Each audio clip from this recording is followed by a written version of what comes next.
There are 8 billion people on this planet, and in a single heartbeat, every last one of them vanished from the world they knew. What replaced it was darkness, cold wind, and a voice that spoke directly inside the skull, welcoming no one and warning everyone. Jang Hyun wakes up coughing on a dirt floor, eyes raw, body stiff, wrapped in the smell of smoke and damp thatch. The room around him is barely larger than a bathroom stall, walls stitched from rough grass and dried mud, a bonfire guttering in the center. Outside, the wind is absolute, and the dark is the kind that erases hands, faces, and futures with equal indifference. His first thought is rational. School dorm, July, something went wrong. And then the voice cuts every rational thought clean off. Survivor, it says, "Welcome to the dark world," and the word welcome carries no warmth at all. The voice delivers 6 precautions with the calm of a safety manual, read to passengers who are already falling. The bonfire must not go out at night. Darkness draws creatures that would otherwise stay away. Daytime is short and safer. Explore, gather, and do not waste a single hour of it. The shelter is the foundation of survival. Upgrade it as soon as possible, or the cold alone will finish the job before anything else gets the chance. A survival manual has been left behind. Read it, protect it, because it is essentially the core of the shelter itself. Every month, a natural disaster will be drawn at random. Survive it, or do not.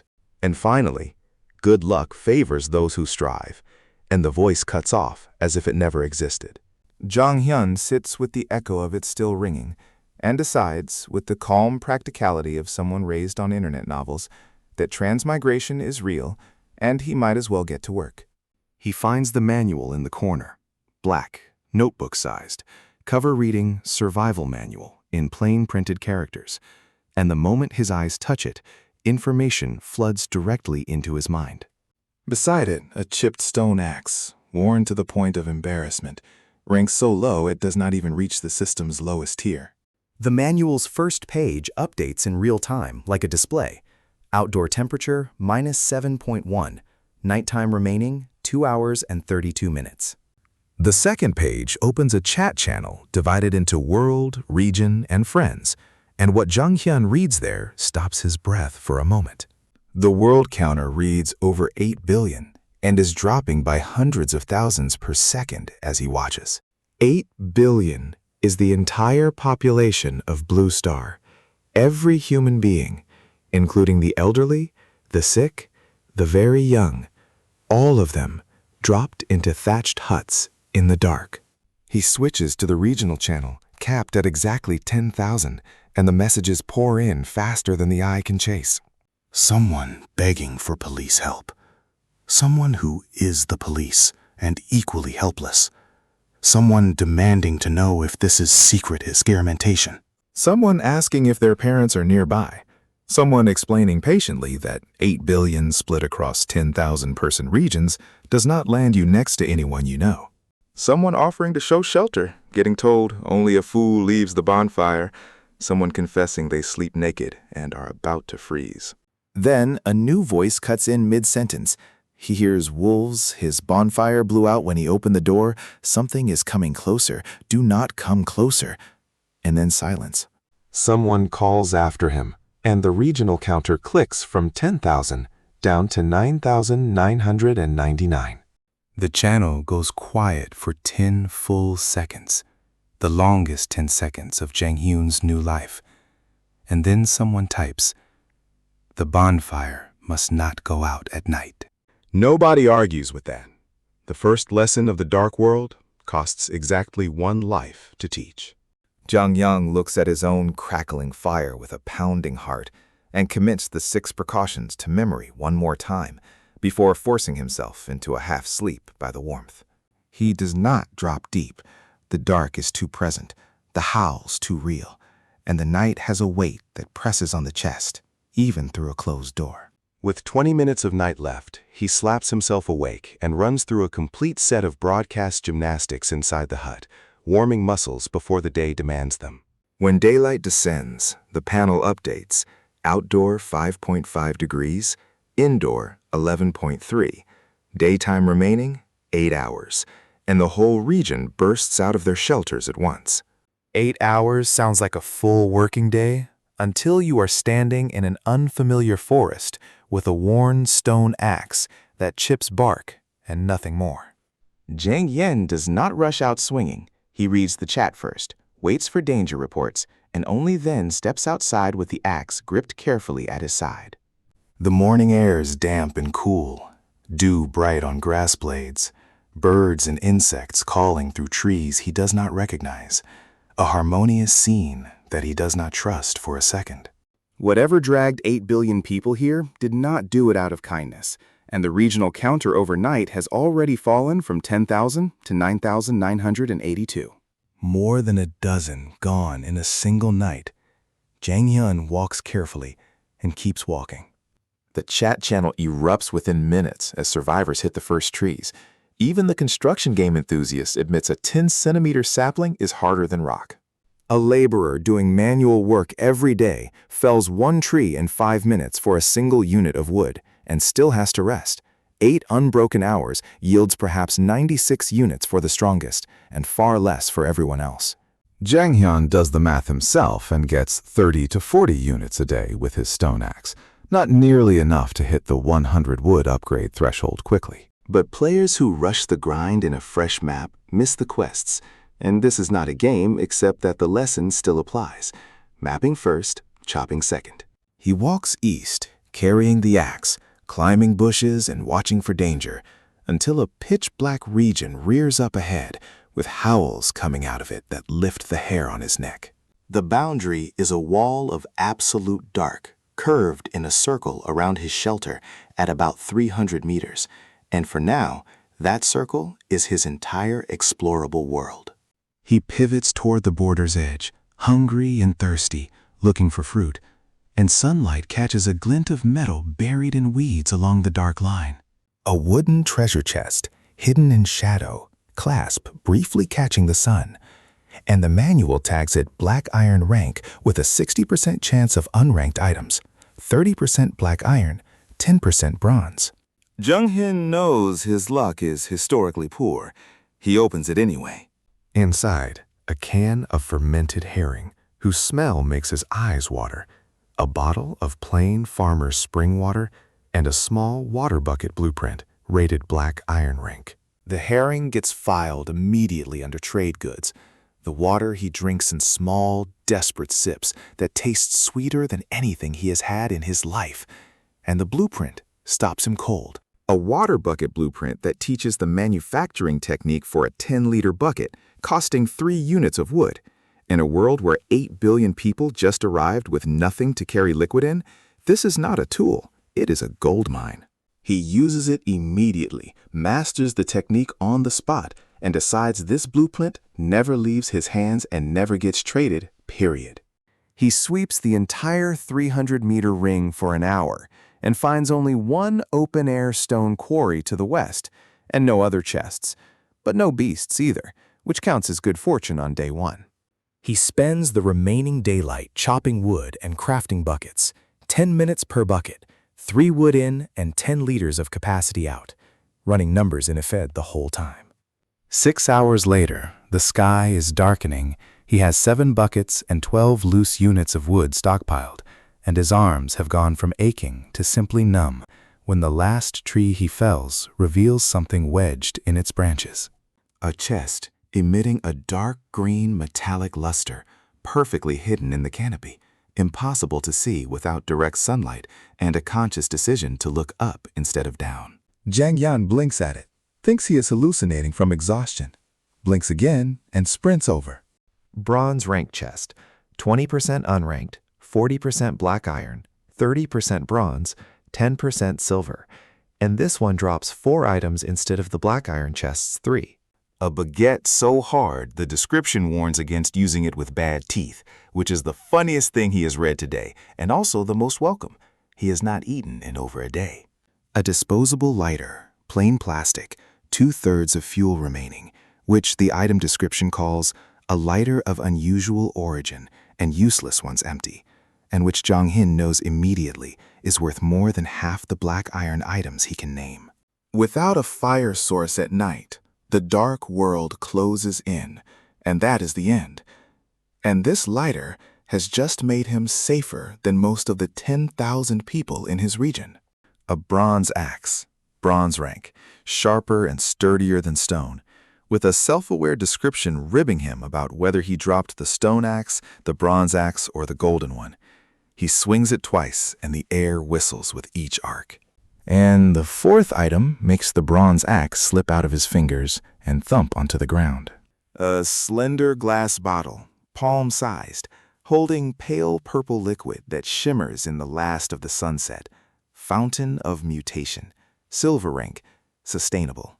Placed in the ground, it forms a fountainhead that produces 100 milliliters of mutated spring water per day, and ingestion causes unknown mutations in living creatures, with effects scaling on the amount consumed. Silver rank from a bronze chest at 10% probability, and he hit it on his very first try. Better still, it is a sustainable production item, not a one-time use, which makes it something categorically more valuable than a single weapon or tool. He hauls everything back to the shelter with the clock running down to dark, lights the bonfire from the lighter, thaws his hands, and exhales for the first time since morning. Outside, the regional chat is full of people whose bonfires have gone out, begging for fire, and someone is selling flint for 10 wood per piece, calling it first come first served, while others call him a profiteer, and he tells them to take it or wait for the dark. Jung quietly congratulates himself on the lighter and digs a small hollow in the shelter floor, pours the purple fountain liquid into the soil, and watches the panel confirm a fountainhead has formed. Current mutated spring water reserve, 100 milliliters. The machine is running. Then the broadcast cuts in with a first-day settlement announcement, and the region holds its breath as everyone learns what their hard work was worth. The settlement converts resources gathered into points. Tiers run from 50 points for black iron lottery to 500 points for gold, and the breakdown of Jang Hyun's day reads out one category at a time. 30 units of free basic resources at 33 points, 4 unranked items at 40 points, 1 black iron item at 20, 1 bronze item at 50, total 293 points. Tier 3, silver rank lottery wheel, and a palm-sized silver-white compass drops slowly into his hand as a silver light flashes. The manual's closing line about good luck favoring strivers is not poetry. It is a promise, and tonight the system made good on it. He triggers the wheel. The pointer spins across etched grids and settles, and a silver light flashes, and a beast-skin scroll bearing a purple eye appears. Eye of Taming, silver rank, slightly raises the spiritual power limit and grants the ability to tame creatures whose spiritual power is lower than the user's, with the number controlled scaling on spiritual power. Beast taming. In a world of unknown supernatural creatures, the ability to turn enemies into allies is not just strong, it is a different way of surviving entirely. The dark world clearly contains powers beyond biotech and beyond science, and a sense of urgency rises in Jang Hyun's chest, sharp enough to cut. He closes his hand around the scroll and thinks of his grandfather, and wonders if a world with powers that raise the dead might have uses he has not yet imagined.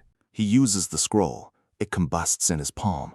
A purple light drives into his left eye like thousands of needles at once, and he drops to his knees, screaming, and almost digs the eye out with his fingers. Half a minute later, the pain ends with a confirmation that he has learned Eye of Taming, silver rank, and he lies on the floor soaked in cold sweat, with his heart still hammering in his ribs. Scrolls get used inside shelters only from now on. If a monster had found him mid-learning, this story ends here. His head feels clearer than before, and something hums faintly in his left eye. A subtle instinct, like he could move anything he focuses on just by wanting to. He cannot test it on an empty shelter at night, and he is not walking into the dark to find monsters. So he opens the bronze chest, sits down to eat the baguette, and discovers the problem. Swarms of large black ants, each the size of a soybean with scythe-shaped mandibles, are feasting methodically on his only food, with more arriving along pheromone trails every second. The baguette that survived being described as a weapon is already a tenth gone, and watching it shrink makes his blood pressure rise faster than the cold ever did. He scrambles for a tool, finds nothing in reach, and then the just-acquired skill clicks back into his awareness like a door opening in a dark room. Any creature. The manual said any creature. Ants have the smallest brains imaginable, and his spiritual power cannot possibly be lower than theirs. He picks the most enthusiastic-looking ant, triggers Eye of Taming for the first time, and a faint purple flickers in his left eye as a connection opens between them, like a circuit completing. He tells it to move. It obeys precisely, mid-bite, without hesitation. He sweeps his gaze across the rest. Dozens freeze in sequence, like a pause button pressed across the entire army, until a subtle pressure in his brain signals a ceiling on his control, the spiritual power cap he now knows he has to raise. He orders all 63 ants off the baguette and into a line on the floor. Confirms from the manual that they are black scythe ants, no rank, with scythe mandibles and terrifying biting force, but no other abilities, and makes a decision. The fountain of mutation in the center of the room produces mutated spring water that mutates living creatures, beneficial or harmful, at essentially zero ongoing cost past the initial setup. 63 ants are cheap, disposable, and if even a handful come out the other side stronger, the investment pays for itself immediately. Without further hesitation, he orders them all to drink. They march to the fountain in a disciplined line and drink without fear. Their bodies begin to twist and deform. Some swell and pop. Half a minute later, 41 survive, 22 dead in the mutation, corpses around the fountain. The survivors, a gallery of grotesque failures, with extra legs, missing mandibles, and bloated bellies. But 8 of them stand apart from the wreckage, thumb-sized, dozens of times larger than before, carapace darker and shinier, mandibles 10 centimeters long and curved like harvesting scythes. Black scythe hunting ants, black iron rank, swift, with mandibles of immense destructive power, and a 10-fold biting force ability that makes them half believe they could chew through stone. They already gnawed through bread harder than wood before the mutation. What those mandibles do to flesh now is something he deliberately does not picture. He looks at the hunting ants, then at the fountain, then at the idea forming between them, and the ant army that seemed like a joke 10 minutes ago starts looking like a viable future. Night passes. The hunting ants devour the failed mutations efficiently, corpses and living deformed kin alike, and the pressure in Jang Hyun's head eases as the spiritual cost of the culled ants releases. He watches them clean the floor with the practiced calm of creatures that do not have opinions about their work, and nods to himself, satisfied with the shape of things. Silver hunting ants, he thinks, would be something else entirely. The thought plants itself and does not leave. Then the broadcast fires again. Temporary mission, upgrade shelter, top 10% globally earns a resource gift package, top 100 regionally earns a skill selection gift package, with quality scaling on rank. The whole region detonates. Jang Hyun closes the channel and gets to work. Top 10% globally is not in question. He has resources, items, and a head start most people could not replicate. Top 100 regionally means the top 1% of 10,000, and his goal is not just to make the cut. He wants first place, or as close to it as the region allows. He opens the trade channel and surveys the market with fresh eyes, filtering for containers, scanning 5 pages of wooden bowls and mineral water bottles before the pattern becomes clear. Nothing on the market exceeds 1 liter of capacity, and everything is priced as if the sellers know exactly how desperately people need to carry water. He lists all 7 of his 10-liter buckets at 12 wood or 2 stone each, below market logic on a per-unit basis, but fast enough to move inventory when time is the actual resource being traded. He posts 1 World Channel ad. Small wooden buckets, 10-liter capacity, 12 wood, limited stock, and does not wait for reactions before switching to the next task. The reactions come anyway. 7 buckets sell within 10 seconds.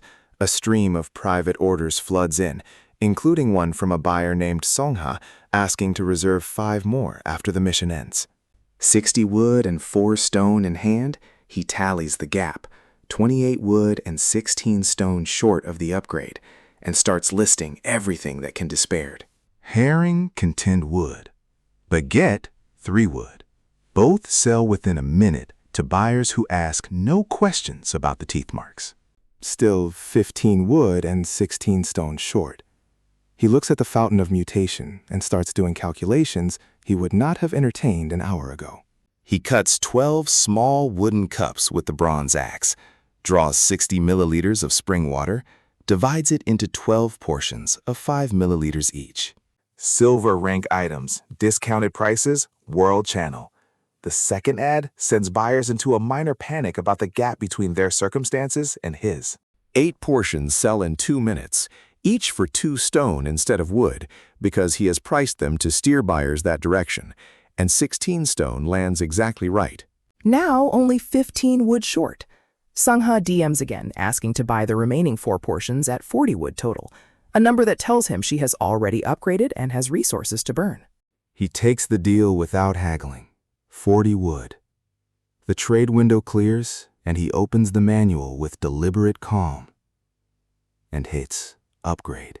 Consume 100 wood and 20 stone. Yes. Shelter upgrading. Please wait. Then the broadcast fires twice in close succession, and both times he holds his breath until the words resolve. Top 10% globally for upgrade speed. Resource gift package. Choose warmth, food, or tool. And then, congratulations, you are the first survivor in this region to upgrade your shelter. Reward, skill selection gift package, gold rank. The cheap sells, the careful pricing, the spring water gamble, every sacrifice earns back with interest, and gold rank for first place is more generous than anyone had reason to expect. He opens the skill selection card first. 3 gold rank skills appear rotating slowly in the air, like prizes waiting to be claimed. Elemental Affinity Water raises water element affinity by 100% and enhances water skill effects comprehensively. Useless without water skills, and he has none. Berserk greatly raises attributes and boosts recovery for 10 minutes on activation, then enters a weakened state of unspecified duration, in a world where a single day of weakness can be fatal. Species contract. Contracts a species and greatly enhances control over that species. Vague description, minimal side effects, and it lines up exactly with everything he already has. He takes 3 seconds to confirm what he already knew. He picks species contract and commits to the beast tamer path in the same breath. The card vanishes. The system asks for the contract subject. The only creature he has is the black scythe hunting ant. He names it. Selected contracted species, ants.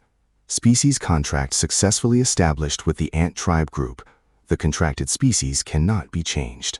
He stares at that last line for a moment. Cannot be changed. His dream of a dragon knight dies quietly in the dark world's 3rd hour. 3 minutes of processing grief, then a long exhale. Ants are cheap, easy to acquire, abundant, and pair perfectly with mutated spring water. Ant Knight will do. The new skills readout on a hunting ant expands far beyond what Eye of Taming alone provided. Potential, type, current mutation success rate, the exact material that raises it. Without it, cultivating ants would be guesswork in the dark. With it, every resource spent has a direction and a measurable result. He opens the resource gift package and chooses warmth over food and tools, because the precaution mentioned monthly natural disasters, and the temperature is already dropping in July. A cotton suit and a cotton quilt fall out, far more than he expected, and he puts on the suit and feels the cold retreat from his hands and feet for the first time since he arrived. The level 2 wooden house is 4 times the floor space of the hut, walls that do not whistle in the wind, and a real floor under his feet instead of bare dirt. New facilities unlock: storage cabinet, wooden bed, and a dual-use stove. All three essential, all three affordable with the wood he has left, and he builds them immediately. The stove goes in the center, the bed near it, the cabinet away from the heat to slow any food that might eventually live inside it. He throws the cotton quilt on the wooden bed, looks at the stove's warmth and the soft quilt and the real mattress, and his eyelids drop before he can stop them. He fights it off long enough to scan the trade channel for a nursery, finds a 3-story planter from a seller named Thompson that increases plant growth speed by 10%, haggles it from 60 wood to 56, and places it near the shelter door. He sows the 100 multi-year winter wheat seeds Seong-ha traded him, drips ripening potion on each per her instructions, waters them, and watches them sprout out of the soil within a minute, unreasonably fast, even for a world where scrolls set eyes on fire. He orders the 8 hunting ants onto the nursery trace to loosen soil without harming the seedlings, adds fresh wood to the stove, drops into the wooden bed, wraps the cotton quilt tight, and is unconscious before the mattress finishes settling under him. The voice wakes him. Dark World announcement. Congratulations, survivors. You have successfully survived another night. He rubs his eyes.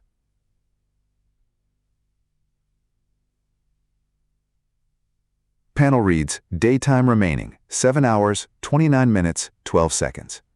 He sits up fast. Did he oversleep? Then the announcement continues before he can panic. Natural disaster warning incoming. Cold wave arriving in 7 days. Collect winter food and warm supplies immediately. Jang Hyun is wide awake. Cold wave. The worsening temperature, the July freeze, the precautions mentioning monthly disasters, every piece of the picture slams together at once and forms something ugly. 7 days to stockpile a month of food, a month of firewood, and cold gear adequate for extreme temperatures, all while the daytime is already shrinking. He opens the regional channel. Counter reads 9,531. Day 2, and more than 400 people are already gone. The chat is somewhere between panic and calculation. Survivors arguing about whether the wave will taper in stages, whether upgrading to level 3 before the wave hits is even possible, whether they will survive on what they have. Jang Hyun closes the channel before the noise can drag him in, and lists 1 milliliter of mutated spring water on the trade channel at 10,000 wood, not to sell it, but to stick a billboard on top of a high-traffic listing. The note attached reads, buying large quantities of various ant species, must include a queen, will trade in resources or items. Without a queen, the ant project is a dead end. He DMs Seong-ha asking her to watch for ant colonies while she works the soil, steps outside, sets the hunting ants loose to find their nest, and starts his morning sweep. The wheat in the nursery is already heading. A few more hours and it will be ripe. Dark world biology operating at a pace that has given up pretending to be science. He spends 30 minutes in the new expanded zone. The level 2 upgrade pushed his territory from 300 meters to 500, until Seong-ha DMs back confirming she will help, and warns him that mutated beasts now appear in the new ground and are very hard to deal with. He retreats to the birch grove and starts chopping. 2 hours later, a woodpile sits beside him, and the hunting ant signal pulses through the species contract. The lead hunting ant is carrying a fat-abdomened ant, and 7 others herd over 100 black scythe ants behind them, like officers escorting prisoners. They found the nest and brought the queen. Jang Hyun drops the bronze axe and runs. Purple flickers in his left eye, and the queen's stats unfold in full through the skill's expanded reading. Black Scythe Ant Queen, no rank, potential silver rank, reproductive type, current mutation evolution success rate 48%. And the moment she is tamed, every ant behind her goes still and obedient without a single additional effort on his part. The queen is the linchpin. Control her, and controlling the entire colony costs almost nothing in spiritual power. Millions of ants, all answering through one connection. The image lights up in his head, and he looks at the queen with an intensity that makes her step back, even though she cannot resist his commands. 48% mutation success rate is decent, but not safe enough for a creature with no replacement. So he opens the trade channel and filters for flesh. One listing stands out: mutated rabbit meat, black iron rank, and mutated wild boar meat, bronze rank, both from the same seller at volume, which means combat power and a negotiable relationship. He DMs Will Porter, makes an offer, and Will comes back 5 minutes later with a counteroffer that includes a gift of mutated rabbit blood and mutated wild boar blood alongside the meat, effectively a discount without calling it one. Deal closed, 60 wood for 1 gin of each meat plus 2 bottles of blood, and Jang Hyun asks an additional question before closing the conversation. Tell me about mutated beasts. I will pay for the information. Will replies instantly and without payment. Mutated beasts are bigger, more violent, more dangerous than Blue Star versions, and the mutated rabbit he hunted was 80 centimeters long with fangs, charging instead of fleeing the moment it saw him. Do not provoke them unless you can handle them, Will finishes. Jang Hyun thanks him and takes the warning seriously. He feeds the queen the rabbit meat first, watches the mutation rate climb from 48 to 49 and keep going. Black iron rank meat on a no-rank queen is a serious boost. He switches her to the bronze wild boar meat, and the rate accelerates, hitting 65 in minutes, and then stalls because she ate too much and is lying beside the food too full to continue. He laughs at himself for the scare, orders her to digest at her own pace, and checks back 30 minutes later to find her rate at 100%. He brings her to the fountain. She drinks 1 full milliliter, far more than an ordinary ant, and her body expands rapidly as the mutation completes. Black Scythe Hunter Ant Queen, Black Iron Rank, Potential Silver Rank, Reproductive Type, Rapid Reproduction Ability, and she now breeds Black Iron Black Scythe hunting ants directly from every egg she lays. The ant army just got a production engine. Numbers were the bottleneck. That bottleneck is gone. He gathers the 8 existing hunting ants, drops bronze beast meat nearby, lets them eat and pair with the queen for breeding, and looks at the domestic scene of ants eating and building with the same satisfaction a farmer feels looking at a healthy field. You live better than I do, he tells her. Build me a good army. He picks up the bronze axe to head back out, and a private message arrives. Seong-ha again, and this time she has found something. Century Ant Queen, no rank, an ant with 3 pairs of compound eyes, swift in movement, skilled in reconnaissance, the queen of a scout colony, and it is exactly the piece he did not know he was missing. Combat ants under the hunting ant queen, scout ants under the century ant queen, one shared nest. The 2-branch structure clicks into place like something that was always meant to exist. He tells her it is incredibly useful and tries to offer resources in exchange. She refuses. She found it while loosening soil. It cost her nothing. They are allies. He pushes back. He cannot accept something this valuable for free, and she asks only that he keep an eye out for plant seeds, and sends over a wooden bottle with the Century Ant Queen inside, along with 20+ Century Ants. 3 pairs of compound eyes on each worker, long antennae, dark green helmet-shaped heads. They peer around the bottle like miniature sentries, already evaluating their new environment. He tames the Century Ant Queen.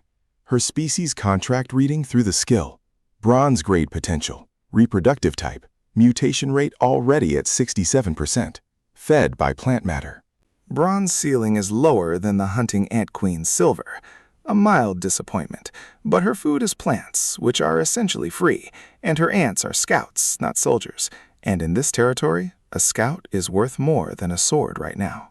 He DMs Seong-ha shamelessly asking for high-quality plant material, and she sends back sandalwood, wutong wood, bronze grade, exactly the premium he needed, and more than he asked for.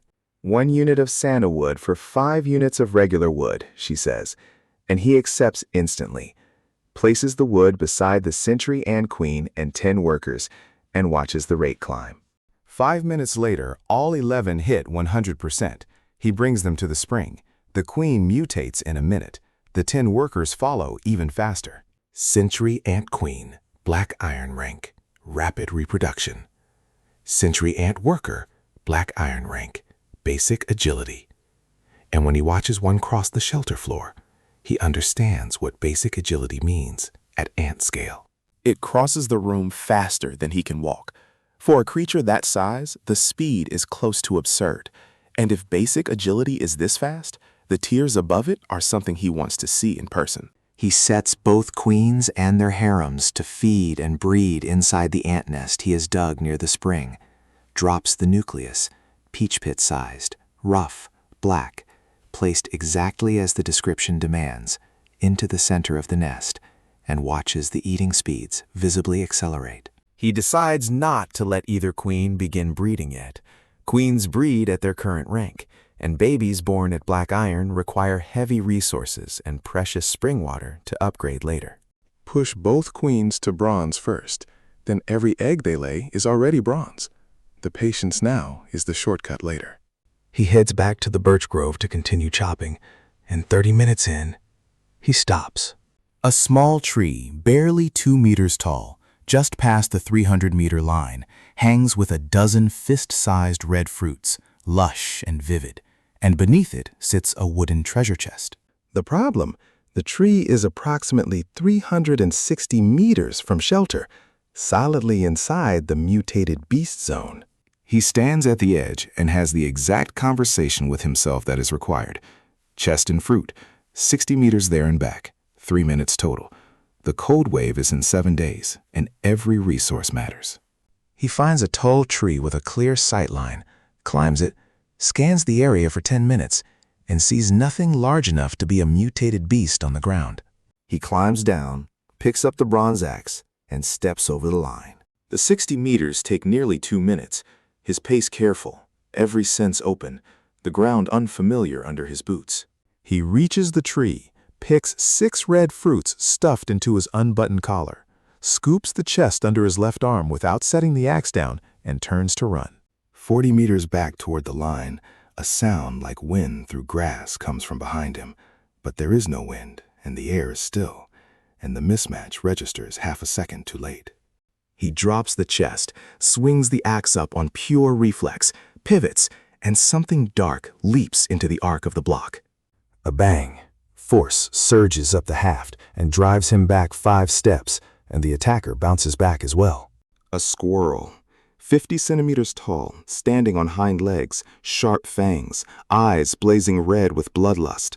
The manual tags it mutated squirrel, black iron rank, with junior concealment that raises the success rate of hiding its tracks. The tree scan caught nothing because this one was in a burrow or pressed flat against bark with a concealment ability, and the safe zone label he gave the inner ring was always just a name he made up. It pounces again instantly. He counts 3, 2, 1, estimates the apex of its arc, and brings both hands down with the axe across its head and neck at the top of the leap. It cannot redirect midair. It watches the blade close on it. In the same moment, claws rake through his jacket and open 2 long gashes across his chest that tear the cotton padding but miss the skin underneath. The blade lands. The squirrel crashes, wounded. He steps in and chops again. Blood splatters. It goes still. He stands, breathing hard, adrenaline cooling fast, every muscle in his body announcing its presence simultaneously. He lifts the squirrel onto the recovered chest, tucks both under one arm, and walks, not runs, because running would waste stamina he does not have, back to the shelter. When he sees the shelter walls, he exhales and finally feels the full weight of what just happened. 6 pounds of mutated squirrel, 3 gin of meat after processing, 1 hide, 200 milliliters of blood, roughly 80 units of wood in a few minutes of fight. Hunting mutated beasts pays better than chopping by an enormous margin, which is why the thought gets pushed back immediately. The danger is categorically different, and one lucky fight does not generalize. He opens the chest, rye bread, a buckwheat pillow, and a blueprint scroll, and the scroll is for a pointed wooden fence that encloses shelter perimeters and reduces monster approach probability. Craft cost, 1 unit of wood per piece. Better still, the red heart fruits roll out their description. Bronze rank, permanently increases physique and quickly recovers from muscle damage. He wipes one on his sleeve and bites. The juice is rich and sweet in a way that makes every other fruit he has ever eaten seem like a rehearsal. A warm current spreads through him within minutes, soreness fading, muscle fibers thicker than before. The taste alone is bronze grade, and the effect is real and physical and immediate. He forces himself to stop at 1. 6 fruits, all of them saved for when he actually needs the recovery effect, not casual consumption. He DMs Seong-ha the fruit's information and asks if she can cultivate it. She replies almost instantly, excited enough that the message barely has punctuation. She can cultivate it, but she will need more seeds and ideally a cutting from the mother tree, and the squirrel blood scent around the tree makes today's retrieval too dangerous. She adds, almost as a footnote, squirrels are hoarding experts, and the den almost certainly has a food stash he would have missed entirely if she had not said something. He thanks her, trades 3 seeds and 1 fruit for her cultivation attempt, and refuses the resources she offers in return, because she gave him century ants for free, and this barely squares the debt. Day 3 closes.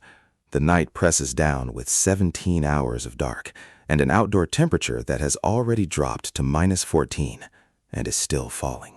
He spends the night crafting fences, listing them at 4 wood each, selling every batch within minutes, and watching the wood reserves climb.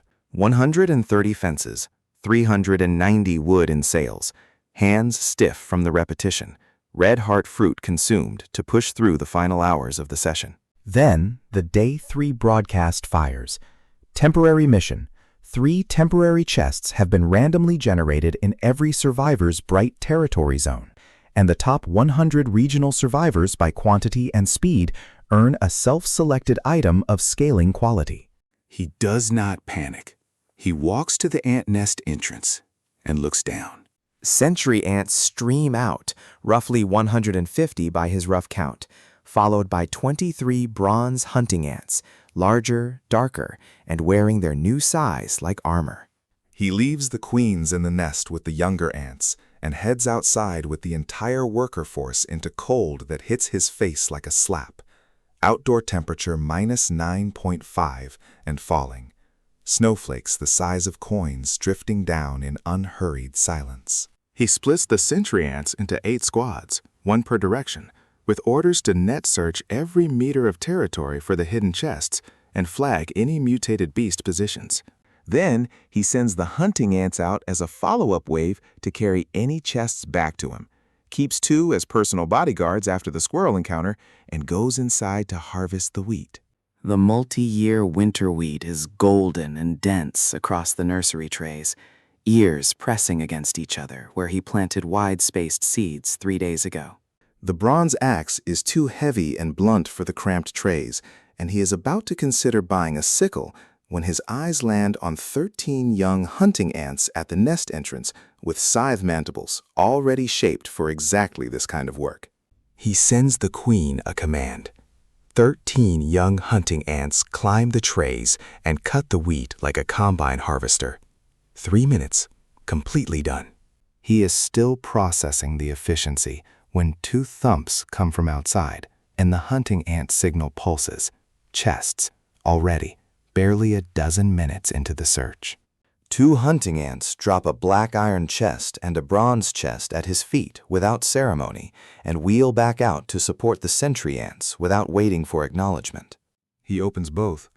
Black iron yields cotton socks, a water bottle, and a black iron pickaxe, stone mining, finally, plus a box of cold medicine that lands on the inventory list with a weight completely out of proportion to its size. Bronze yields white bread, a black iron machete, and a blueprint for a quick hemostatic bandage. Bronze rank wraps a wound for fast hemostasis. Craft materials including adhesive, coagulation serum, and plant fiber. He stares at the bandage blueprint for a long moment. In a world where blood loss from any mutated beast encounter is potentially fatal and medical items are essentially absent from every trade channel he has checked, a producible bandage is not bronze rank, it is a category. He uses the blueprint, sows a second batch of seeds with hunting ant assistance, bags the harvested wheat at roughly 10 kilograms, and heads southeast following the sentry ant signal that has just pulsed with the location of the 3rd chest. 400 meters from shelter, 40 century ants are scattered in a loose perimeter around an earthen mound over 6 meters tall, with a cave entrance carved into the center. A mutated wild boar sleeps at the cave mouth, head resting on the third chest like a pillow, 1 meter tall even lying down, 300 kilograms at minimum, 30-centimeter tusks gleaming dully in the snow-filtered light. Mutated wild boar, bronze rank. Abilities charge and thick skin. And killing it head-on with what he currently has would be expensive in ants and uncertain in outcome. But killing it is not the goal. The goal is the chest.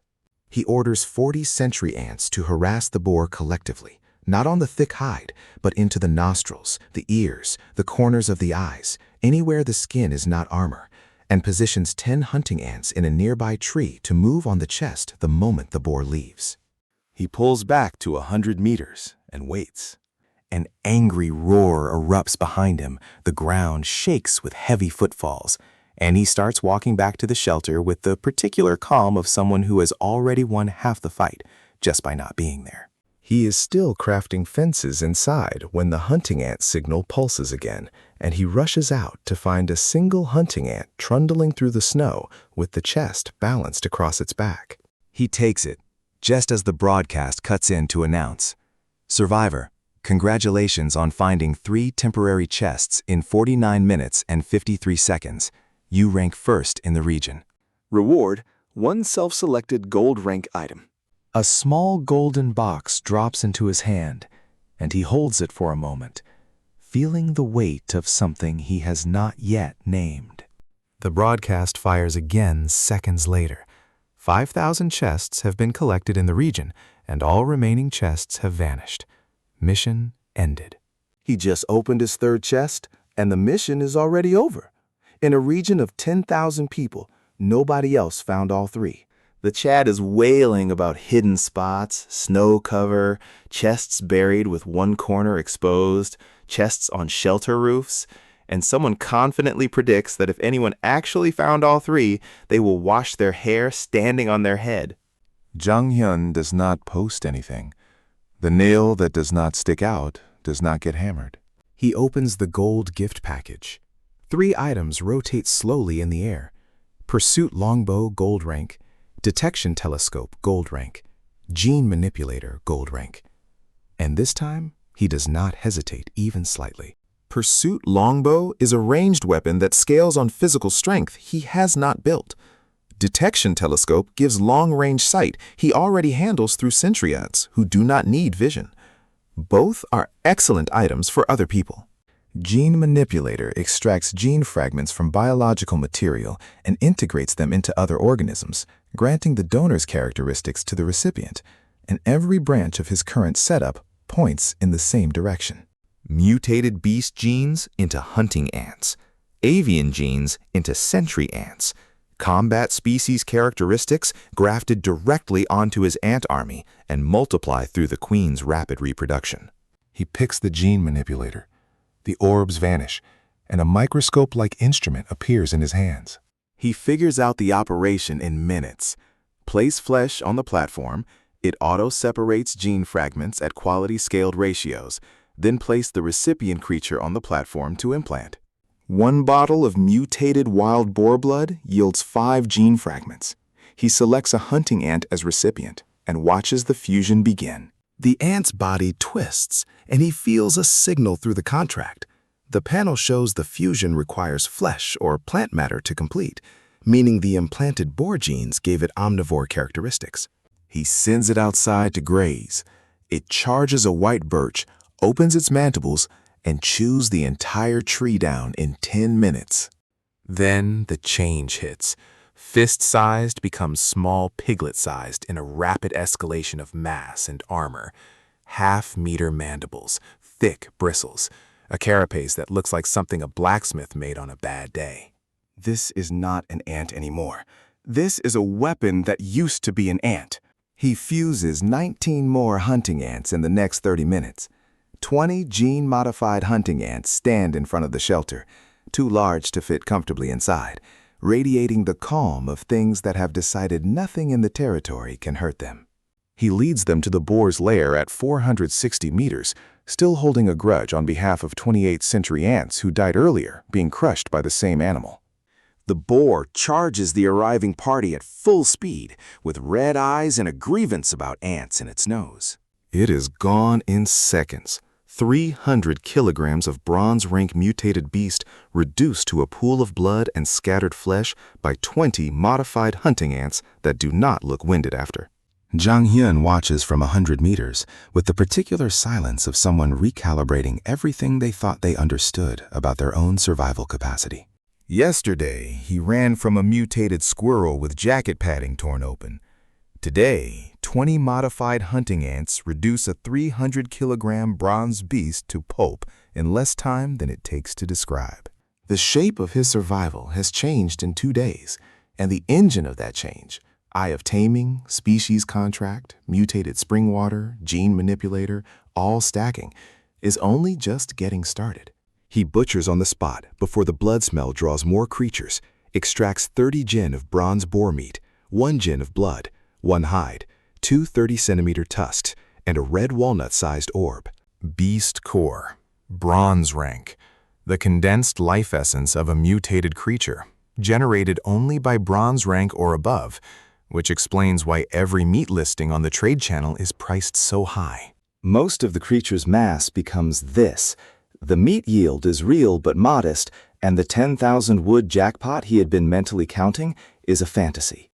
Still, 30 gin of bronze boar meat, the beast core to hold for later, tusks that could become weapons, hide for cold weather gear, offal going straight to the hunting ant queen as fuel for her next mutation push.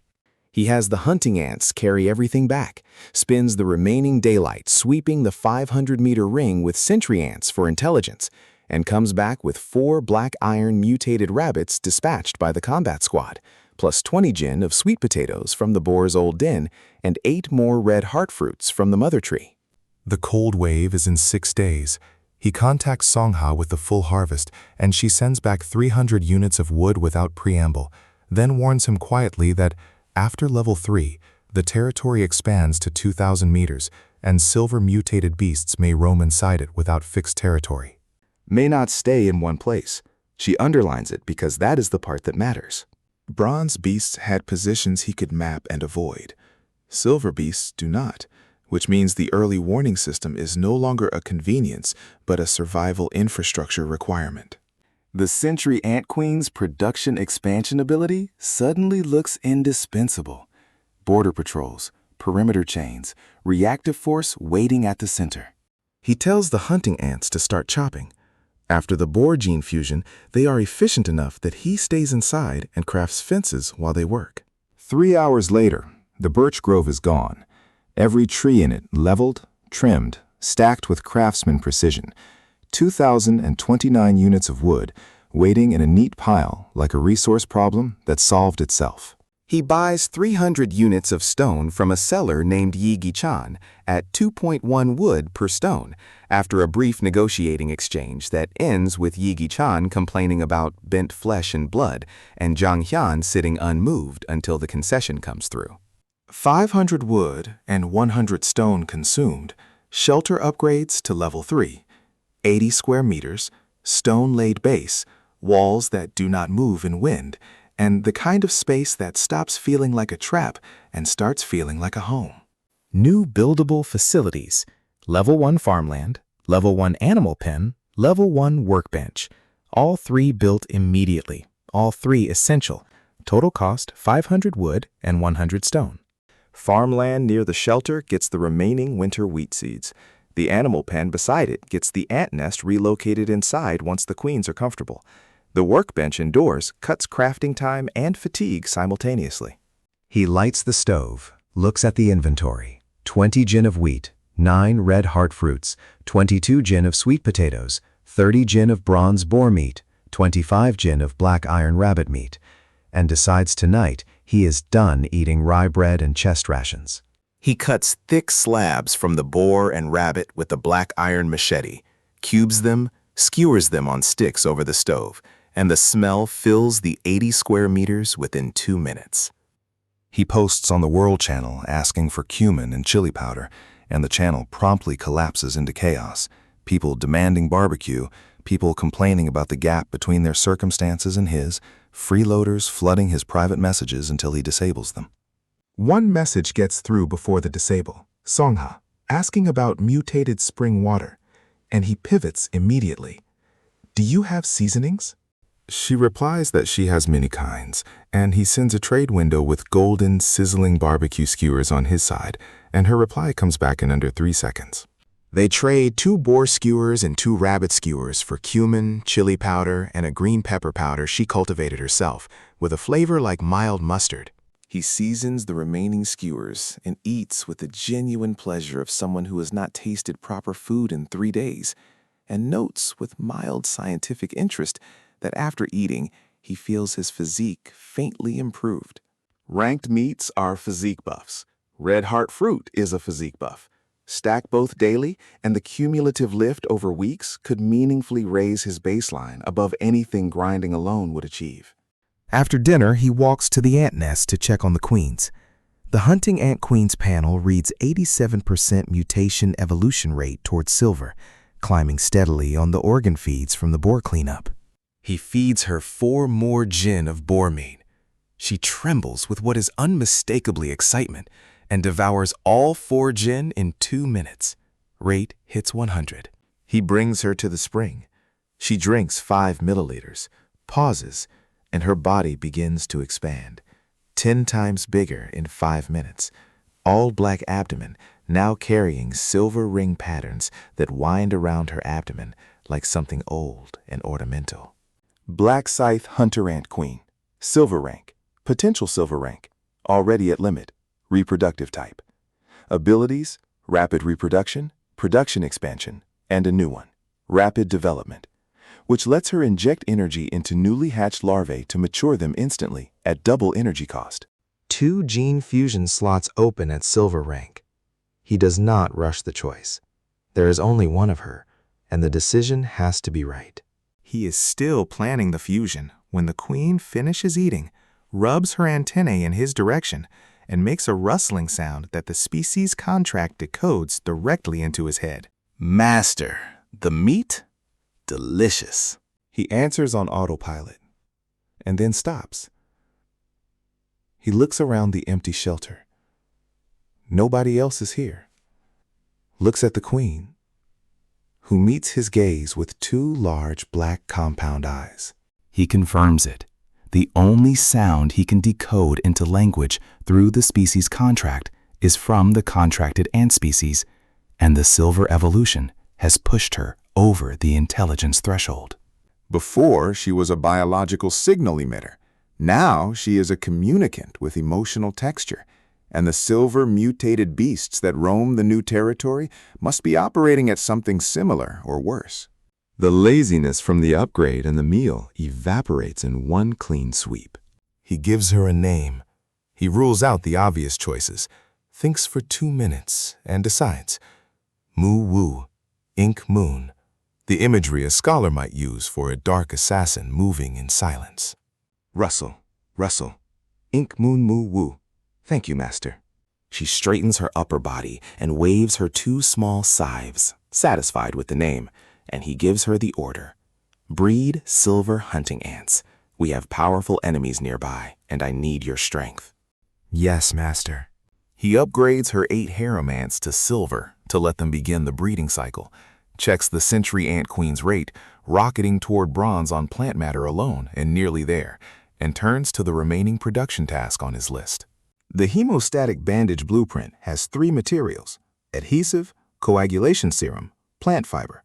All 3 processed products, not raw materials, which means 3 separate supply chains he has to build or buy.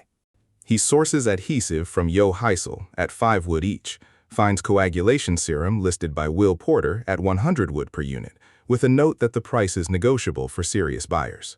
He DMs Will with the bandage blueprint, and Will comes back in 10 seconds, standing up, according to himself, from where he was tanning hide. Will offers 15 portions of coagulation serum for free in exchange for 1 bandage. 15 portions at 30 wood each is 450 wood, more than the bandage's stated value by a significant margin. Jang Hyun refuses the gift. He buys the serum at market price, trades Will the first bandage at market price, and builds the long-term supply relationship instead of taking the windfall. Will sends warmth through a manual message. On his end, he silently resolves to send extra resources later. Plant fiber from Seong-ha, 39 portions, all byproduct, all offered free, and he refuses again and trades 50 milliliters of mutated spring water for the lot instead. He tells her he is making bandages, and she gets priority supply. She says she was about to ask the important matter, and then hesitates and pivots to something else, and he files the deflection for later because something in the phrasing is off. The workbench reduces crafting time per bandage, and the bench cuts fatigue across any long session. At 100 bandages, the saving is 50 minutes. At 1,000, it is over 8 hours.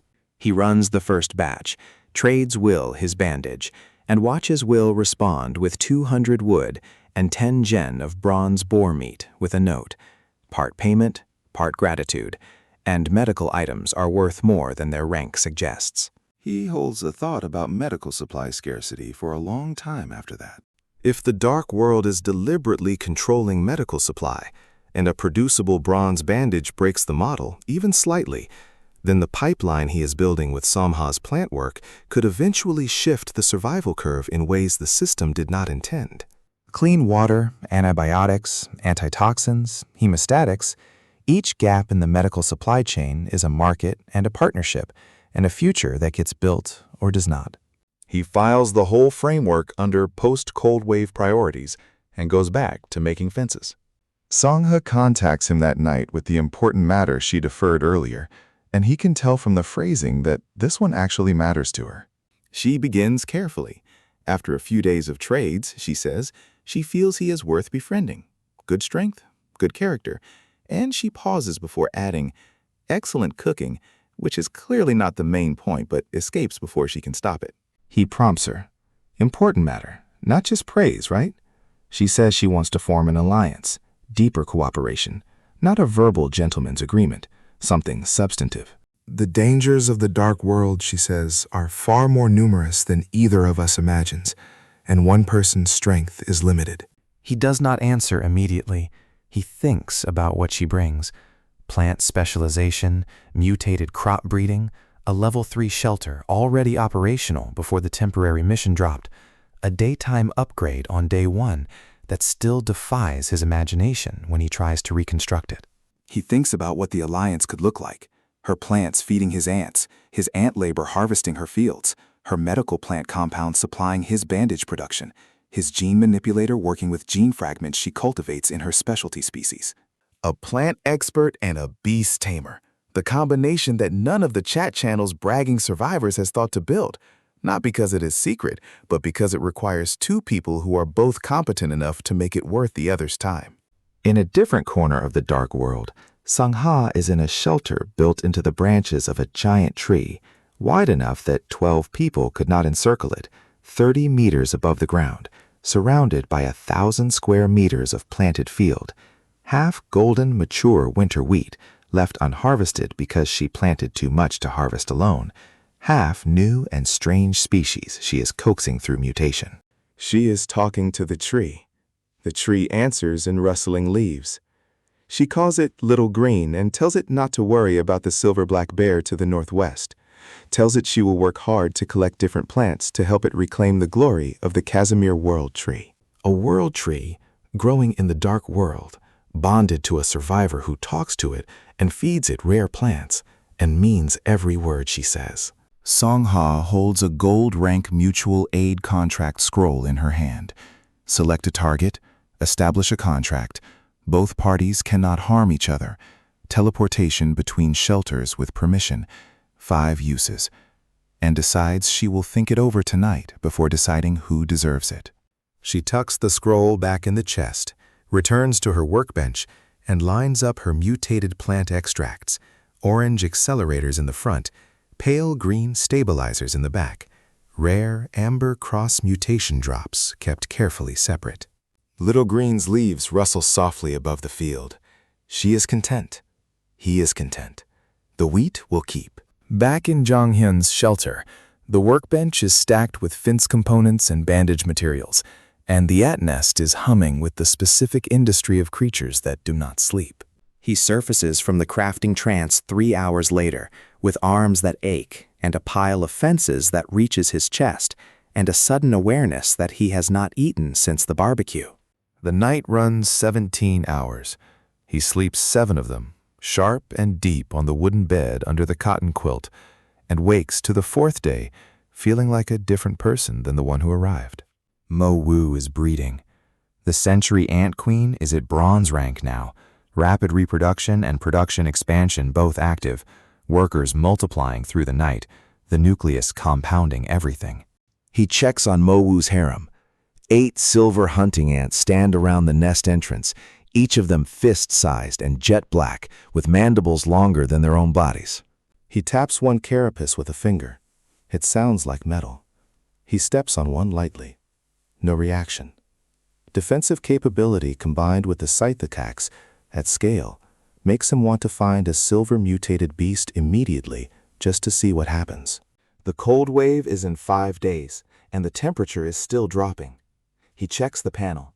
Outdoor -9.5, indoor 14.2, and steps outside into the snow with the full ant workforce behind him. The territory has expanded to 2,000 meters after the Level 3 upgrade. Sentry ant patrols at this scale need either far more sentry ants or smarter pathing, and the Queen's production expansion is already working to solve the first problem. He sets 8 squads of 20 sensory ants to sweep in all directions and keeps 23 bronze hunting ants as a combat reserve, with 2 silver hunting ants as personal guard, after the squirrel incident made his habits permanent. The morning routine settles into something that looks almost like a system. Ant patrols, resource sweeps, workshop production, ant feeding, queen monitoring, trade channel management, each piece supporting the next. The Day 4 broadcast fires a 3rd temporary mission, and the region scrambles again. But Jang Hyun's sentry ants are already out. Mo-Woo has begun breeding silver hunting ants directly, and the gene manipulator is running its 2nd batch of boar gene fusions. He does not advertise any of it. Hidden first place is the only kind of first place that stays safe in a region of 10,000 people who are all getting stronger. The cold wave countdown runs in the corner of his panel, like a second heartbeat. 5 days, 4 days, 3 days, and his production output scales with it. Fence batches stack up and sell. Bandage batches sell faster than fences. The hunting ant army grows through Mo-Woo's accelerated breeding, every new litter silver rank and eligible for 1 gene fusion at birth. He starts running gene fusions on new silver hunting ants with fragments from the black iron rabbits and the bronze boar, combining speed from the rabbit genes with raw power from the boar genes into a hybrid combat ant that the original species could not have become on its own. The gene manipulator doesn't just upgrade individual ants. It lets him tune the army's composition, proportion of speed units to power units to hybrid units, with a precision that no random mutation process would ever achieve. He keeps Mo-Woo's 2 gene fusion slots reserved until he has a gold-rank creature gene fragment to work with, because the hypothesis about fusion raising growth potential above the current silver ceiling is too important to test on a bronze or black iron fragment. The thought of a gold-rank queen with 2 fused genes from gold creatures is the kind of thought that keeps him awake even when his body won't sleep. Seong-ha sends items at intervals, plant materials, rare seeds, bottles of ripening agent, and he sends back spring water and bandages, and occasionally barbecue. And the alliance firms up around each exchange like mortar setting between bricks. She finds him ant-related items at the bottom of chests her acquaintances have cleared, flagged as worthless because nobody else is investing in ant colonies at scale. Ant nest nucleus, ant queen hormone accelerators, colony-size expansion scrolls, all of them priced low by people who looked at ants and saw no threat, all of them transformative in his hands. He accumulates ant infrastructure the way a river accumulates water, steadily, without announcement, and unstoppably. Will sends him field intelligence on mutated beast positions in his own territory, and asks occasionally for bandages, and occasionally for beast taming tips.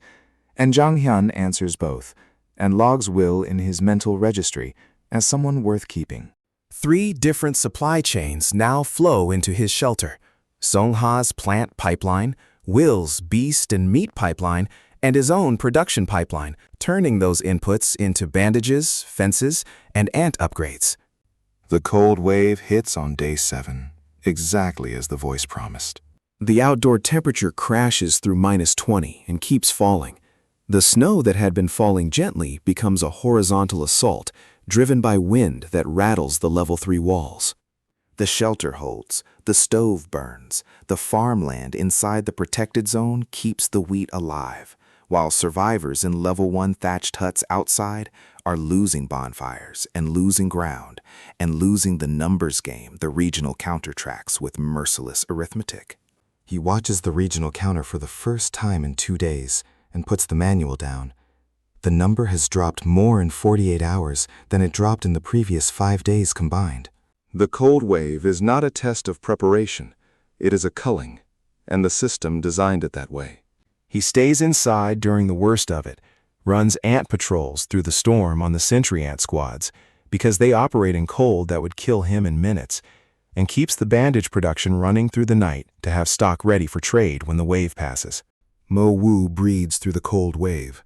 Silver hunting ants accumulate in the animal pen, 40, 60, 80, each of them gene-fused within the first day of hatching on whatever fragment mix fits the intended role.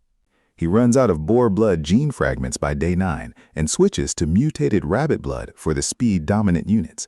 And the hybrid batches from mixing 2 sources produce results the Manipulator tags as unexpected synergy, which in this context means better than either source alone. Day 10. The cold wave begins to taper. The outdoor temperature lifts above -20 for the first time in 3 days, and the regional chat, which had gone nearly silent during the worst stretch, starts filling again with survivors who made it through. The counter reads 8,041, nearly 2,000 gone from his region in 30 days. The world counter he checks once and then closes before the full weight of the number can settle. He steps outside on day 10 into air that is still brutally cold but survivable, and the sentry ant network, now 300 strong across the 2,000-meter territory, lights up with position data as if someone switched a mapping system back on. The silver mutated beasts that roam the extended territory have been active during the cold wave, and the sentry ant intelligence gives him positions, movement patterns, and approximate sizes for 7 of them. 1 silver black bear, 2 silver mutated wolves in a hunting pair, 3 silver ravens that move in a triangle formation and never roost in the same tree twice, 1 silver mutated boar, considerably larger than the bronze one he dispatched on day 3. He studies the movement data for a long time. The silver beasts are not avoiding his shelter. They simply have not had reason to approach it yet, and the fence perimeter and the low human traffic have kept the center quiet. Once he deploys the full ant workforce visibly, that changes. Scent, heat signatures, the vibration of hundreds of ants moving in coordinated patterns, all of it signals presence and territorial claim. The silver black bear to the northwest is Seong-ha's problem, as well as his. She mentioned it days ago, and it has stayed in her territory instead of crossing into his, which is favorable but not reliable. He counts his silver hunting ant army. 87 workers, 8 silver hunting ants from Mo Wu's original harem, upgraded to silver before she began breeding, and Mo Wu herself. 96 silver tier combat units. Against a silver black bear, he does not yet know if 96 is enough. Against the bronze boar on day 3, 20 modified bronze ants took seconds. Silver is a different tier in every category that matters. He runs a probe, sends 20 silver hunting ants in a loose formation toward the bear's last known position, while staying 200 meters back with 30 more as support, and the sentry ant network relaying position updates. The bear reacts to the sentry ants at 50 meters, a deep roar that the sentry ants relay as vibration data through the species contract, but does not charge. Silver beasts, the intelligence threshold. The bear is evaluating. He pulls the probe back. The bear does not pursue. The territorial standoff is mutual and temporary, and he now has a data point. The bear is aware enough to assess risk before charging, unlike the boar that charged on sight. He spends the next 2 days building his ant numbers rather than pressing the engagement. Moo-woo breeds, the gene manipulator runs continuously, and the century ant-century network thickens across the outer perimeter, until every mutated beast in the 2,000-meter ring has a tracker within 100 meters at all times. On day 12, the cold wave is fully over, and with it gone, the trade channel reopens to proper volume for the first time in a week. Bandage prices have doubled during the cold wave period. He had held stock through it, a calculated decision that now returns a straightforward profit. He lists 50 bandages at the new market rate, and they are gone within an hour. He makes a note to source more plant fiber and coagulation serum through Seong-ha and Will, respectively, and never lets the stock drop to zero again. Seong-ha messages him on day 12 with news and a question wrapped together. The red heartfruit cultivation succeeded. She has seedlings and asks how many he wants. He tells her he wants as many as the farmland can absorb and offers spring water and ant labor for the transplanting work. She agrees on the water and accepts the ant labor with visible relief. He finds out why when she describes the wheat field she has been unable to harvest. 1,000 square meters of mature winter wheat, too much for one person, left unharvested in the soil, waiting for help that has not arrived. He sends 50 century ants across the distance with harvest protocols, and the connection holds perfectly through the species contract. The ants answer him regardless of how far they travel, which confirms the labor dispatch model is viable. The wheat harvest completes in under 4 hours. Seong-ha sends back an image of the cleared field in the text channel and adds nothing, which he has learned means she is genuinely moved. In her shelter on the tree branch 30 meters up, she looks at the cleared field and the mutated plants growing beside it, and the leaves of little green rustling in the still air of the morning after the cold wave, and decides the mutual aid contract scroll has found its recipient. She does not send the contract yet.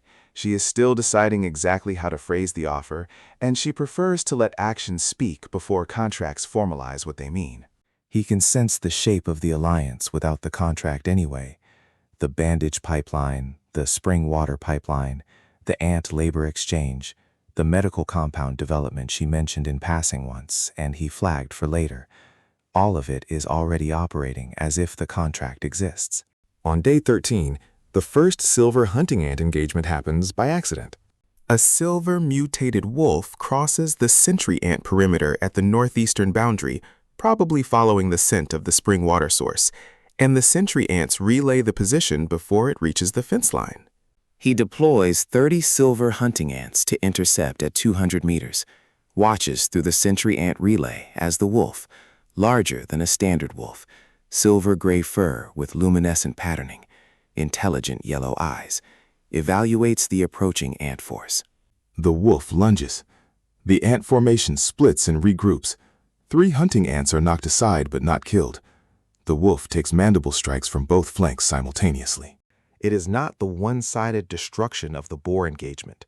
Silver versus silver is a fight, and the fight takes 40 seconds before the wolf breaks off and withdraws to the northeast, with the ant formation in pursuit up to the territory boundary. He calls the ants back. He now knows 3 things. 30 silver hunting ants can pressure a silver wolf to retreat, but probably cannot kill one cleanly. The wolf is fast enough to evade the formation, and the wolves hunt in pairs, which means the second one was somewhere in the coverage zone while the first engaged. He checks the century ant data. The second wolf was holding 200 meters back, watching. It saw the ant force, saw the first wolf retreat, and withdrew with it. The pair is making decisions together. Silver intelligence is real, and it is strategic.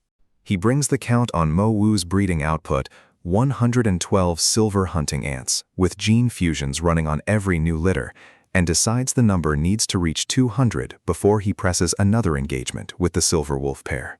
He also decides he needs a silver gene fragment for Mo-woo's first fusion slot, because the hypothesis about ceiling breaking has to be tested before the ant army reaches a size where changing the queen's potential matters more than it does now.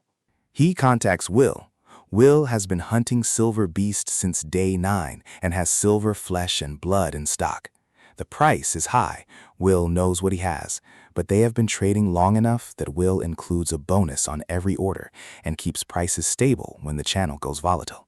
2 gin of silver mutated wolf blood, traded for 60 bandages at market rate, plus a side agreement that Will gets first access to any higher-tier medical items Jang Hyun develops. He processes the silver wolf blood through the gene manipulator. The fragment yield is higher than bronze, 8 fragments from 2 gin compared to 5 from 1 bottle of bronze boar blood. He approaches Muwu carefully and explains what he wants to do. She has been intelligent enough to understand direct explanation since the silver evolution, which is still something he has not fully adjusted to. Russell, Muwu is ready, Master. He places her on the gene manipulator platform and runs the first fusion, silver wolf blood, speed and tracking characteristics.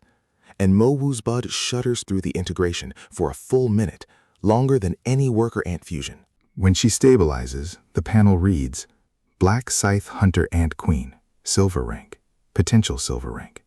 Fused genes, mutated wild boar, mutated silver wolf. Currently, 1 gene fusion remaining. Can fuse 2 more upon reaching gold rank. Gold rank. The potential ceiling had read silver, already at limit, but the silver wolf gene fusion has broken it open. The hypothesis confirmed. Fusing a higher-tier creature gene raises the recipient's growth potential by 1 tier. Muwu at silver can become gold with her second fusion slot if he uses a gold gene fragment, a gold queen breeding silver hunting ants directly, and eventually gold hunting ants once her offspring carry the inherited potential. He sits down on the workbench stool and looks at the ceiling of the shelter for a long time. The ant army thesis was always scalable infrastructure, cheap to breed, upgradable through controlled mutation, specializable through gene fusion. The Dragon Knight fantasy is dead. What is alive is something stranger and more compounding than anything he planned when he ordered 63 rice grain ants off his baguette on the first night. The ant army that exists now has a silver queen with a broken growth ceiling, a century ant network covering 2,000 meters, a gene manipulator running upgrade batches daily, and a nucleus compounding everything from the center of a shared nest. The ant army that exists in 30 days, if he can source a gold creature gene fragment for Muwu's second fusion, is something the Dark World has not seen yet, and he is the only person in the region building it. He does not advertise this either. He adds it to the list of things that stay between him and Muwu and Seong-ha and Will. The cold wave cold the weak. What replaces the cold wave is the next natural disaster, drawn randomly at the end of the month, and he has no way to predict what it is. Fire wave, flood, magnetic storm that disrupts shelter systems, disease vector. The Dark World's monthly draws are arbitrary, and the only preparation that works against all of them is the same preparation: resources, infrastructure, and a combat capability that covers more scenarios than the one you expect. He refocuses. Day 14. The ant army numbers have crossed 150 silver hunting ants, with gene fusions running on every batch. The Sentry Ant network covers the full 2,000-meter territory, with redundancy on the outer ring. The silver wolf pair has not re-engaged. The silver black bear has been stationary to the northwest for 4 days, which the Sentry data suggests is a denning behavior for post-cold wave recovery. He decides to move on the wolves before the bear recovers and potentially combines threat zones. He positions 120 silver hunting ants in a 6-pronged formation at the edge of the northeast sector and sends 20 sentry ants ahead as bait. Their speed makes them nearly impossible to catch cleanly, and the plan is to have the wolves commit to a pursuit that brings them into the hunting ant formation's kill zone. The bait squad crosses into the wolf territory at the 2,000-meter boundary. Contact within 90 seconds. Both wolves engage simultaneously this time, splitting to chase 2 separate bait ants in different directions, intelligent enough to divide the opposition's attention, not yet aware that the ants doing the chasing are not the threat. The 6-pronged formation closes from 3 sides on each wolf in a coordinated pattern that the species contract lets him run like a single organism with 120 moving parts. 3 minutes. Both wolves are down. No hunting ants lost. 7 injured and pulled back for recovery. He stands at the territory boundary looking at the result, and remembers standing in his original 300-meter ring, swinging a worn stone axe at a sapling for 8 minutes to get 1 unit of wood. He processes the wolves, silver rank meat, 2 jin each, silver wolf blood, 2 pelts with a silver sheen that the trade channel will price highly for cold weather gear. The beast cores are silver rank, condensed silver life essence, and he does not yet know what they are for, but they go into the storage cabinet in their own dedicated space, because anything that concentrated is worth treating carefully. He sends the silver meat to Mo-woo.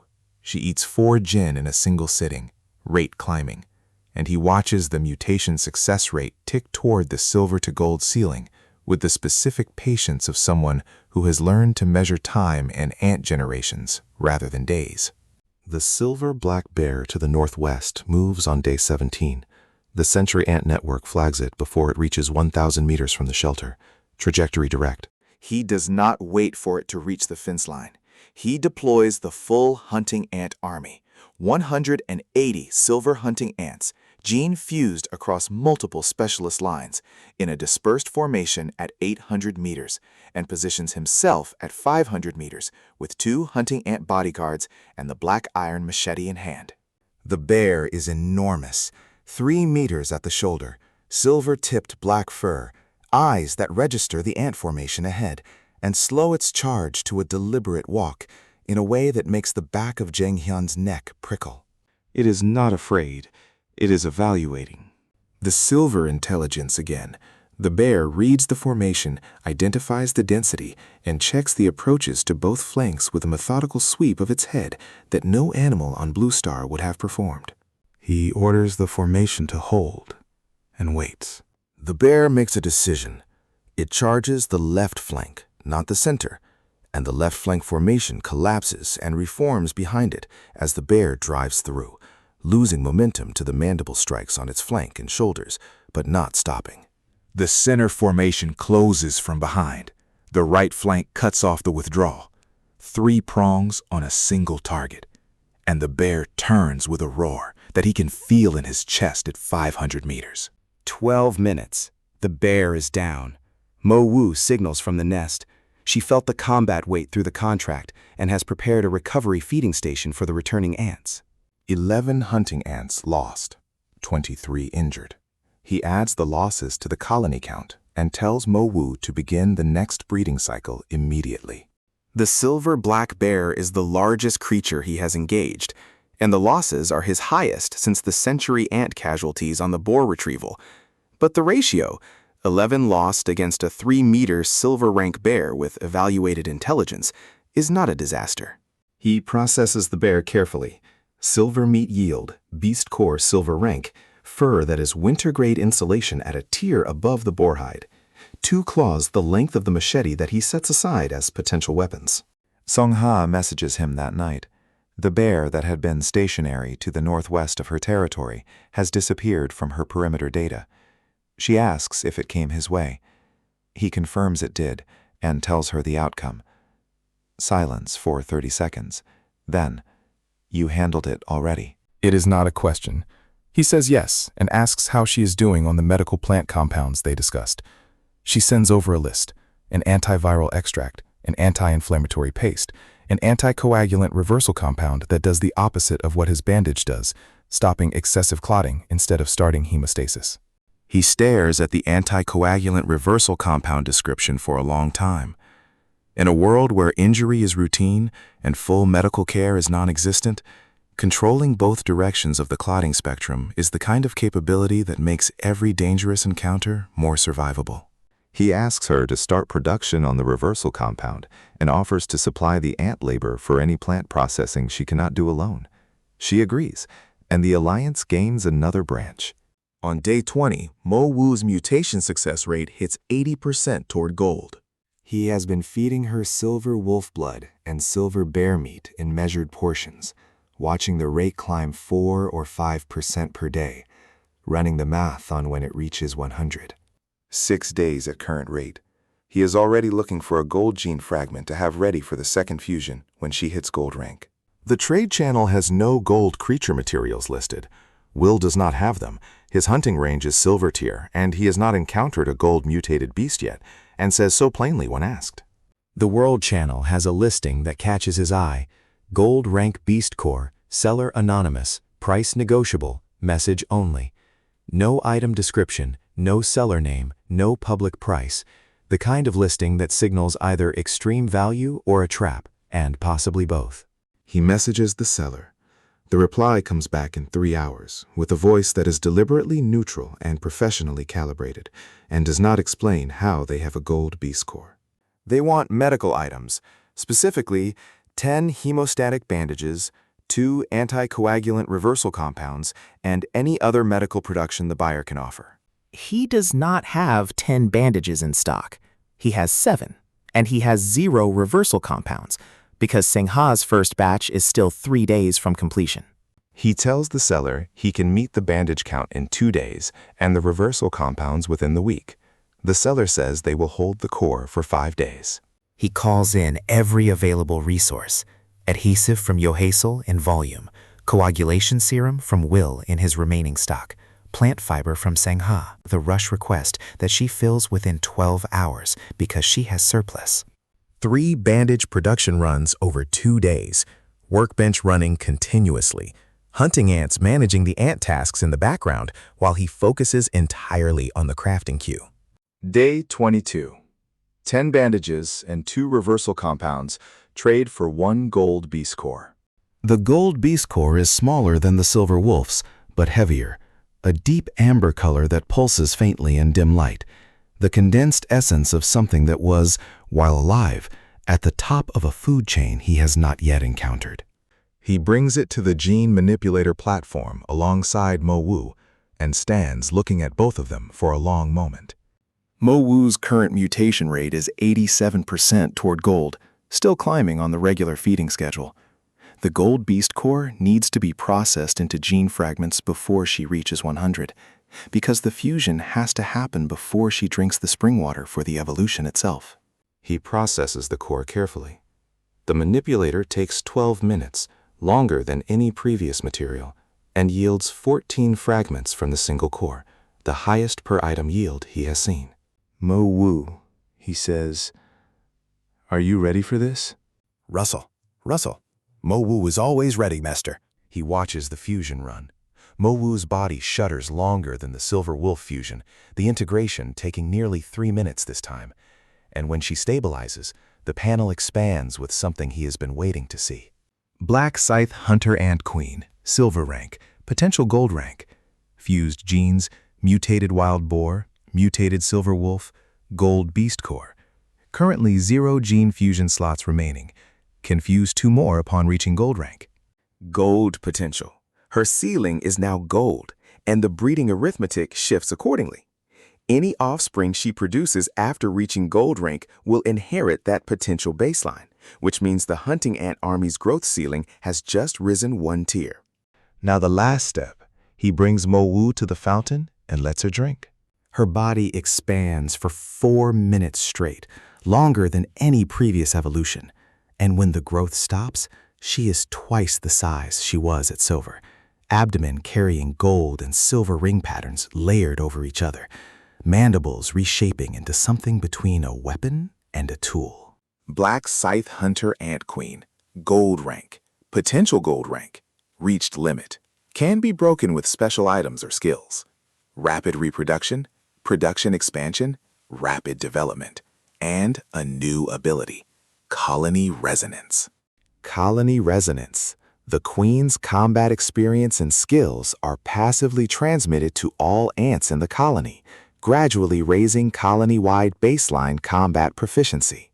The queens cannot fight, they breed, but the combat experience she accumulates vicariously through the species contract's data relay is now directly educating every ant she breeds from this moment forward.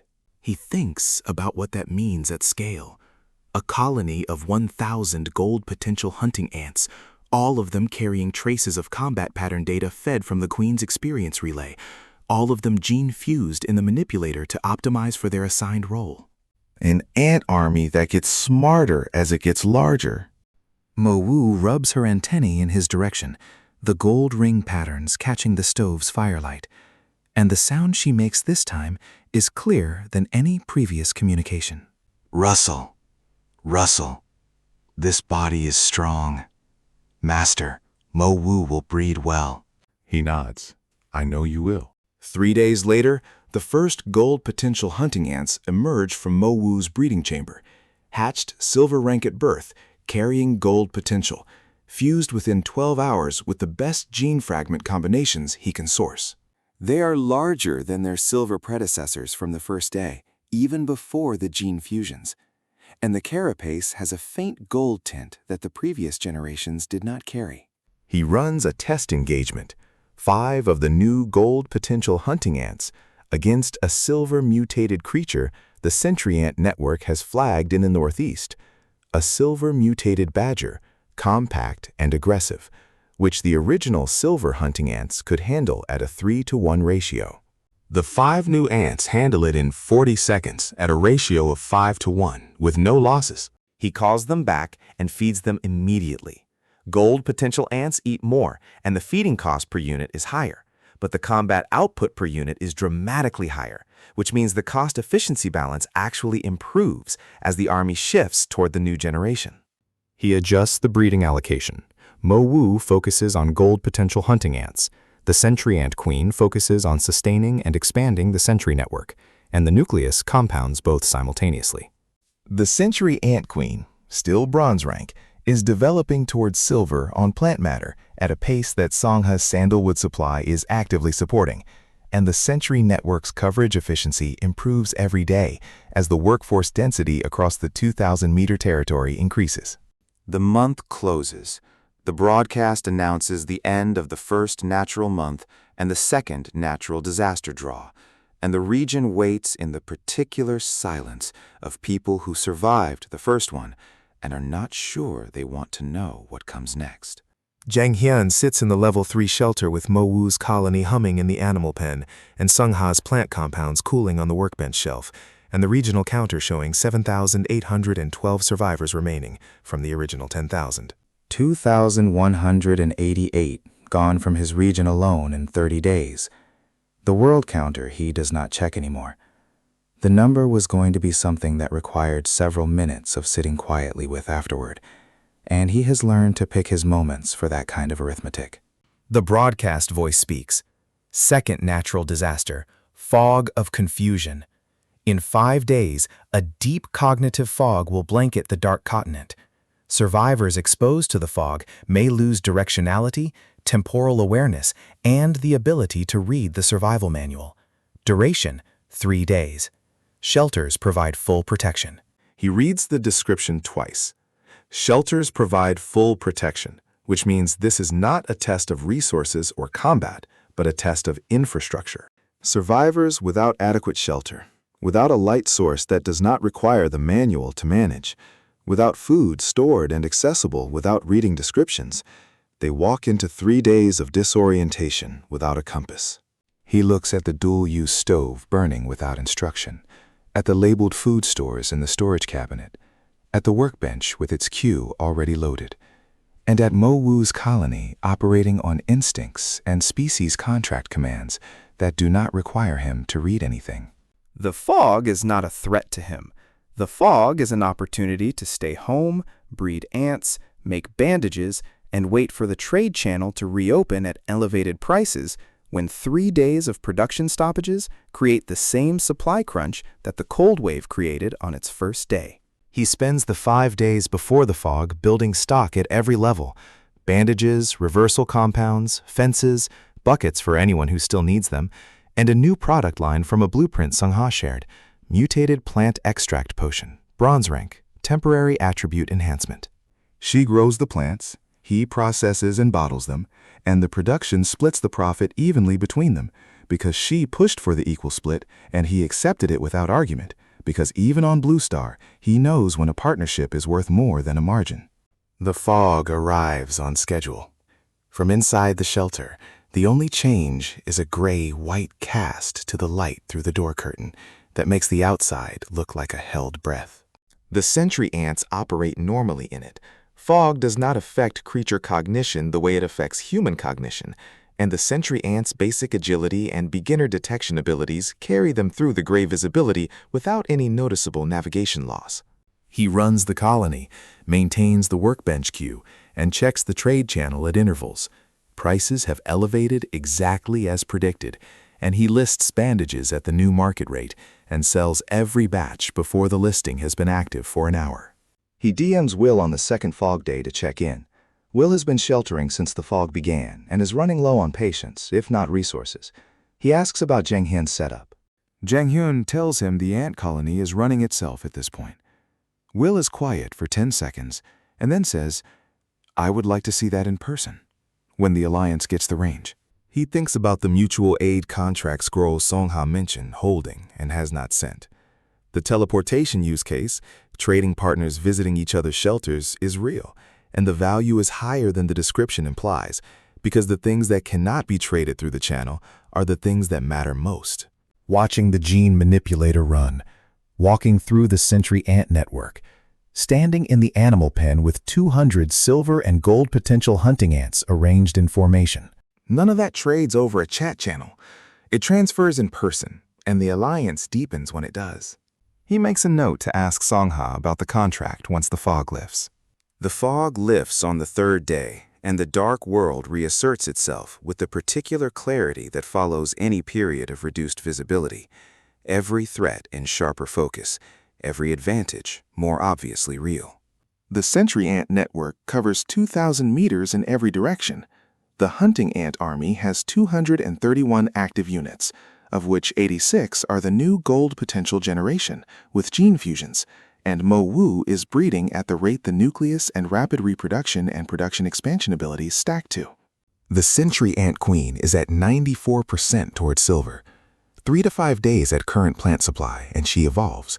And at silver, the sentry network's intelligence quality takes another step change.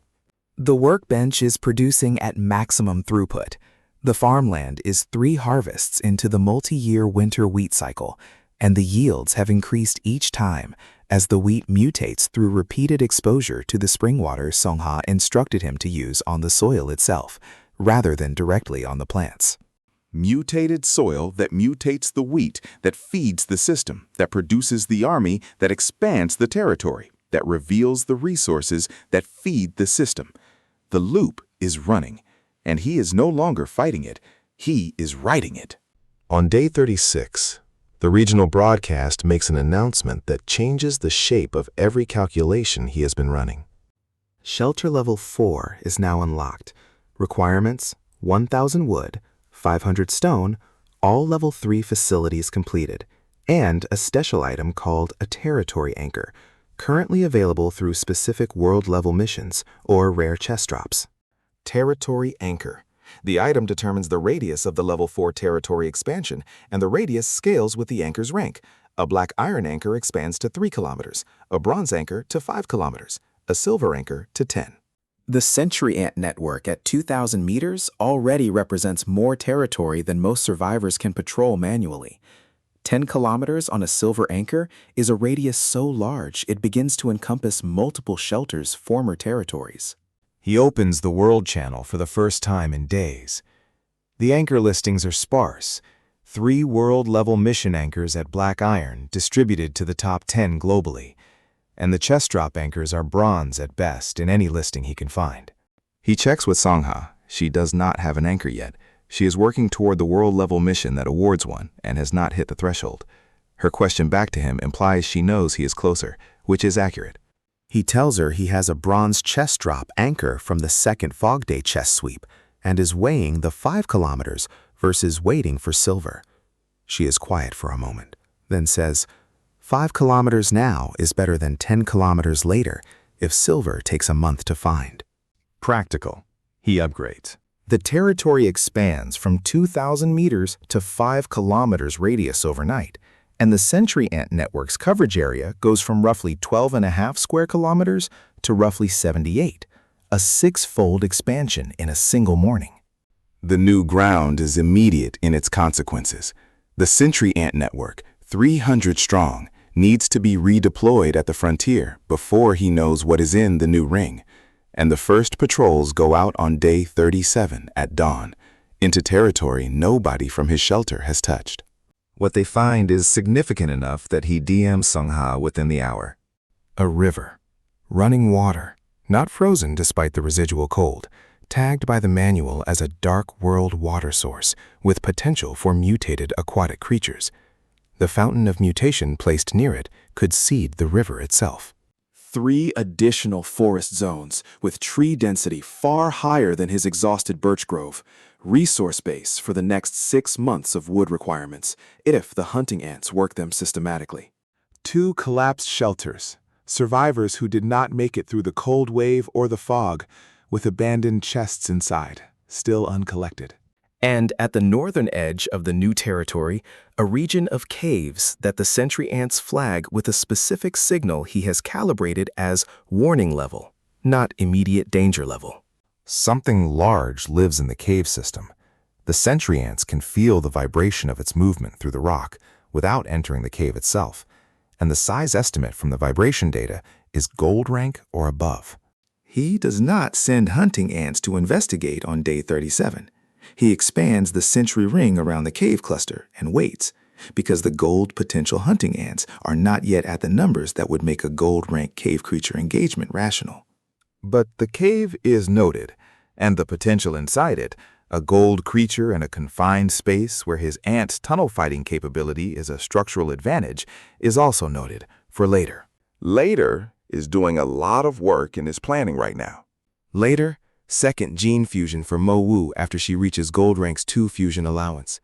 Later, silver anchor for the 10-kilometer expansion. Later, the cave. Later, Seong-ha's mutual aid contract. Later, medical production scaling. The dark world does not allow rest, but it allows sequencing. And sequencing correctly is the difference between the survivors who built and the survivors the cold wave took. Day 40. The Sentry Ant Queen hits silver rank. The evolution is smoother than the Hunting Ant Queen's silver evolution. She completes the spring water mutation in 6 minutes with no casualties, and the panel expands. Sentry Ant Queen, silver rank, potential bronze, reached limit, can be broken with special items. Rapid reproduction, production expansion, intermediate agility. New ability, colony sense, which allows coordinated sensory mapping between all sentry ants in the colony and transmits a unified territory picture to the queen. Colony sense changes the sentry network from a reporting system to a sensing system. Before, ants find things and return to report. After, ants form a continuous sensory web and position data flows to the queen in real time, the way a single organism experiences its own body. He understands immediately what this means for the 5-kilometer territory. He does not have to wait for a report. He asks the Sentry Ant Queen, whose name he decides on the spot should be Qing-yan, Blue Flame, for the dark green helmet that has now turned a deep teal at silver rank. And she relays the full territory picture in a structured communication that the species contract renders into spatial data. Every moving creature in the 5-kilometer radius, every static object of note, the river's current direction and speed, the cave vibration pattern, stronger today than yesterday. The cave. He flags it again and tells Qing-yan to keep the cluster at maximum density around the cave entrance. Something in that cave is becoming more active, and he wants to know before it decides to come out. On day 42, it comes out. The Sentry Ant Network registers the movement at 11 minutes after dawn. Something large moving through the cave tunnel toward the exit. Vibration pattern consistent with a creature significantly heavier than the silver-black bear he fought on day 17. He deploys his full combat force, 263 silver and gold potential hunting ants in a layered formation outside the cave entrance, with a mobile reserve of 40 behind him at 500 meters.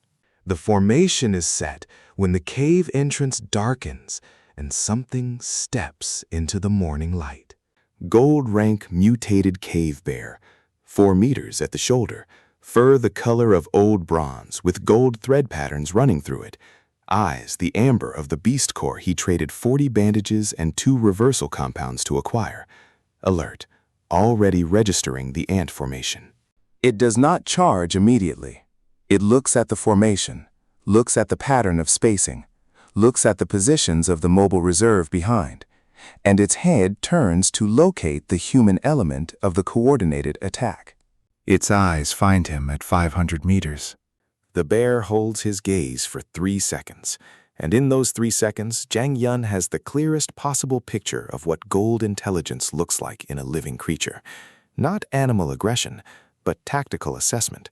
The same deliberate evaluation he has been doing of the bear since the sentry ants first flagged the cave. He meets its gaze and activates Eye of Taming. The purple flickers in his left eye. The connection reaches across 500 meters of cold morning air, and the bear feels it. Its body stiffens, not with resistance, but with the specific stillness of a creature registering something it has never encountered before. Spiritual power contest.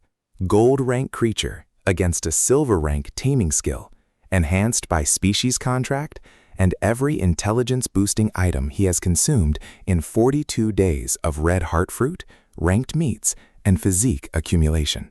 The connection holds, wavers, holds again. The bear lowers its head. Not in submission, in the specific gesture of a creature that has decided to accept rather than fight, which requires as much intelligence as the decision to fight, and is therefore somehow more impressive. He completes the taming. The species contract does not register a second contracted species. The ant tribe contract is exclusive. But Eye of Taming alone holds the bear without the contract's structural support, which means he is holding a gold rank creature on silver rank taming skill through sheer accumulated spiritual power. He does not push his luck. He holds the bear at 500 meters with the hunting ant formation between them and consults the panel. Gold rank mutated cave bear. Abilities: earthquake roar, armored body, gold domain. Taming status: temporary. Requires sustained spiritual power or upgrade of taming skill to maintain. Temporary taming on a gold rank creature means the hold weakens if his spiritual power depletes or his concentration slips, and he does not yet have the skill rank to make it permanent. He DMs Seong-ha in real time, describing what is happening. She responds in 30 seconds. She has a skill scroll, silver rank upgrade for Eye of Taming, received from a world mission 2 weeks ago and set aside because she had no use for it. She can trade it now. He names a price. She refuses. Too much. And they settle on the reversal compounds she needs for her next week of research production, plus first access to the next gold beast core he sources, which will not be long now. The trade clears. He uses the skill scroll in the shelter's back room while holding the bear's taming on sustained spiritual power, a split focus that makes the needle pain of scroll absorption feel distant, which is either spiritual resilience or adrenaline, and he does not stop to determine which. Eye of Taming advances to gold rank. The taming connection with the cave bear settles from temporary to stable, and the bear's panel entry updates. Taming status established. He exhales the breath he has been holding since the bear stepped out of the cave. The cave bear does not join the ant nest. It returns to the cave for now, tamed, but operating in its own space, until he has a facility capable of housing a 4-meter gold rank creature. The animal pen is for ants, and the level 3 shelter is not equipped for this. Level 4 shelter with the upgraded animal pen, another item on the later list that has just become sooner. He spends the next 3 days processing the implications of having a tamed gold rank cave bear in the territory while running the colony, maintaining production, and managing the alliance with Seong-ha Will. Seong-ha sends the mutual aid contract that night. Gold rank, 5 teleportation uses, both parties cannot harm each other, and the note she attaches is characteristic of her.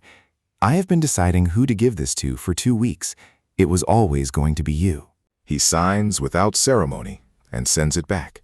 She uses the first teleportation use immediately, appearing in his shelter in a flash of gold light that the hunting ants register as a threat before he waves them off.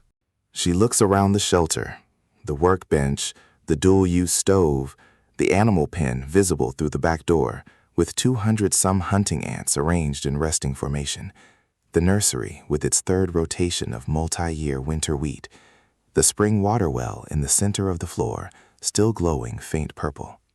She is quiet for a long moment, and he lets her take it in. Then she says, I have a world tree sapling growing in my shelter, little green. I do not know what a world tree does yet, but the leaves rustled differently when I accepted the alliance contract, and I think it approves of this direction. He thinks about a world tree approving of an ant colony. I will take that endorsement, he says. She sees Mo Wu last, the gold rank queen in the breeding chamber, larger than his fist, gold and silver ring patterns luminescent in the dim light, antennae moving in the steady rhythm of reproduction at maximum efficiency.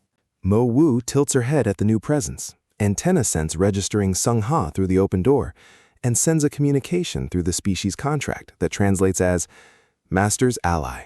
Mo Wu approves. Seong-ha cannot hear this. He tells her anyway.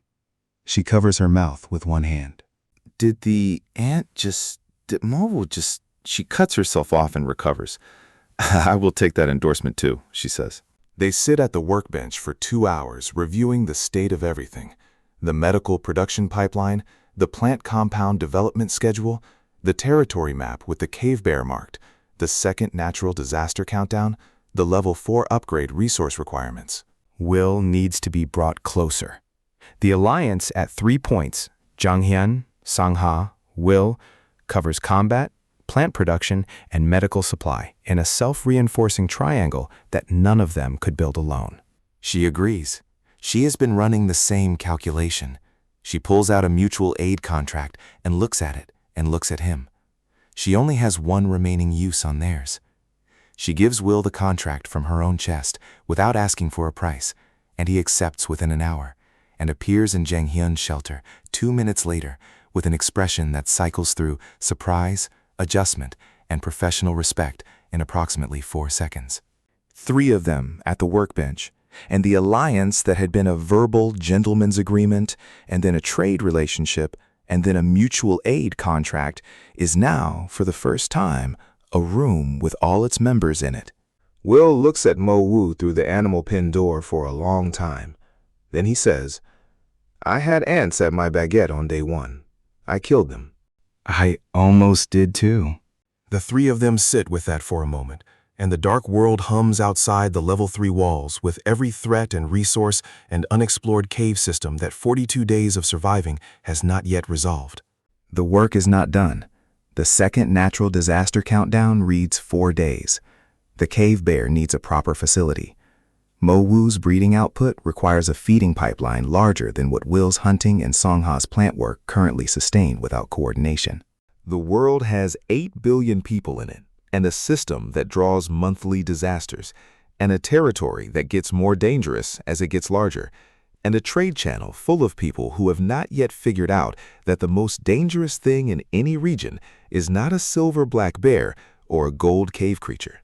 It is the survivor who was mocked for having an ant skill on day 1 and spent 42 days making the mockery irrelevant, one quietly compounding decision at a time. Jang Hyun looks at the workbench, at Mo Wu's chamber, at the purple glow of the spring water, at the Sentry Ant network map that Qing-yan feeds him in real time as a continuous sensory picture of everything living within 5 kilometers. He does not feel like the person who woke up coughing on a dirt floor wondering if this was a kidnapping. He feels like the thing he has been building, which is something the dark world did not put here and cannot take back. Mo Wu sends a communication that the contract translates clearly and without ambiguity. Master, the colony is ready. Give the order. Outside, 4 days from the second natural disaster, in a territory spanning 5 kilometers of dark world ground mapped by a silver sentry ant queen through colony sense updated in real time, the silver queen with gold potential waits in her chamber for the next breeding cycle. The ant night is ready. The second natural disaster arrives exactly when the broadcast promised, fog of confusion settling over the dark continent like a slow exhale, gray and disorienting, and merciless to every survivor without a shelter to anchor them. Inside the level 3 walls, with the stove burning and the Alliance members each in their respective shelters connected by one teleportation use kept in reserve, the fog is irrelevant. Mo Wu breathes through it. Qing Yan's colony sense maps through it. The workbench runs through it. Seong-ha tends Little Green and her compound vials and sends plant compounds through the trade channel because her production does not require reading the manual to continue. Will hunts at the territory edge in a carefully coordinated pattern where sentry ant data replaces the visibility the fog removes. He is the first person in the region to hunt through the fog without losing directionality, because direction for him is now routed through an ant network that does not have eyes. 3 days of fog of confusion. 3 days of production and advancement that the dark world intended as a pause. When it lifts, the Alliance has grown in every dimension that matters, while the region around them has thinned by another 311. Regional counter, 7,501. The world counter, which he checks once and closes, is a number that requires the long quiet afterward, and he takes the 2 minutes, and then gets back to work. Level 4 upgrade with the bronze anchor is complete on day 49. The 5-kilometer territory solidifies into something permanent rather than temporary. The level 4 exquisite wooden compound replacing the level 3 house with a structure that has actual room divisions and workshop space, and an animal enclosure large enough for a 4-meter gold rank bear. The cave bear moves in on day 50. His name, given after long consideration and declined input from both Seong-ha and Will, is Huangsha, Gold Scar, for the gold thread patterns running through his bronze fur. Huangsha's presence in the animal enclosure changes the threat calculus of the territory in ways that take the remaining silver-mutated beasts in the 5-kilometer ring approximately 8 hours to register. By day 51, the 5-kilometer ring has gone quiet. 3 silver beasts left, and all 3 have retreated to the boundary, holding position as if uncertain whether to leave entirely. Jang Hyun sends no ants after them. He does not need the territory to be empty. He needs it to be controlled. And controlled does not require elimination, when the presence of a gold rank bear and a 200-plus gold potential hunting ant army communicates the same information at no cost in lives. The cave that Huangsha vacated has a feature the sentry ant network identifies on day 52, a crystalline vein running through the cave's north wall, which the manual tags as Dark World Mineral, Gold Rank, Applications Unknown, Rare. Unknown applications is the phrase that sets off the by now familiar mental calculation sequence. If it is unknown to the manual, it is either too new to have been categorized or too rare for anyone to have found enough of to document. He mines a small sample and lists it on the World Channel at a price that is deliberately high enough to attract serious buyers while filtering out casual inquiries. The first response comes from a seller 4 regions over who has seen the mineral before and wants to trade for it urgently. That urgency tells him everything the manual cannot. He holds the mineral and asks what they have to offer instead. The negotiation takes 2 days and ends with a blueprint for a species evolution chamber, a facility that accelerates mutation and evolution for contracted species at the cost of gold-rank mineral fuel that would have taken him months to find through normal chest drops. The species evolution chamber gets built immediately, with Huangsha helping clear the excavation site in a single morning, and the first subject placed in it is the Century Ant Queen Qing Yan. Blue flame at silver rank with bronze potential, limited at her ceiling, the same limit that Mu Wu broke through with the gold gene fusion.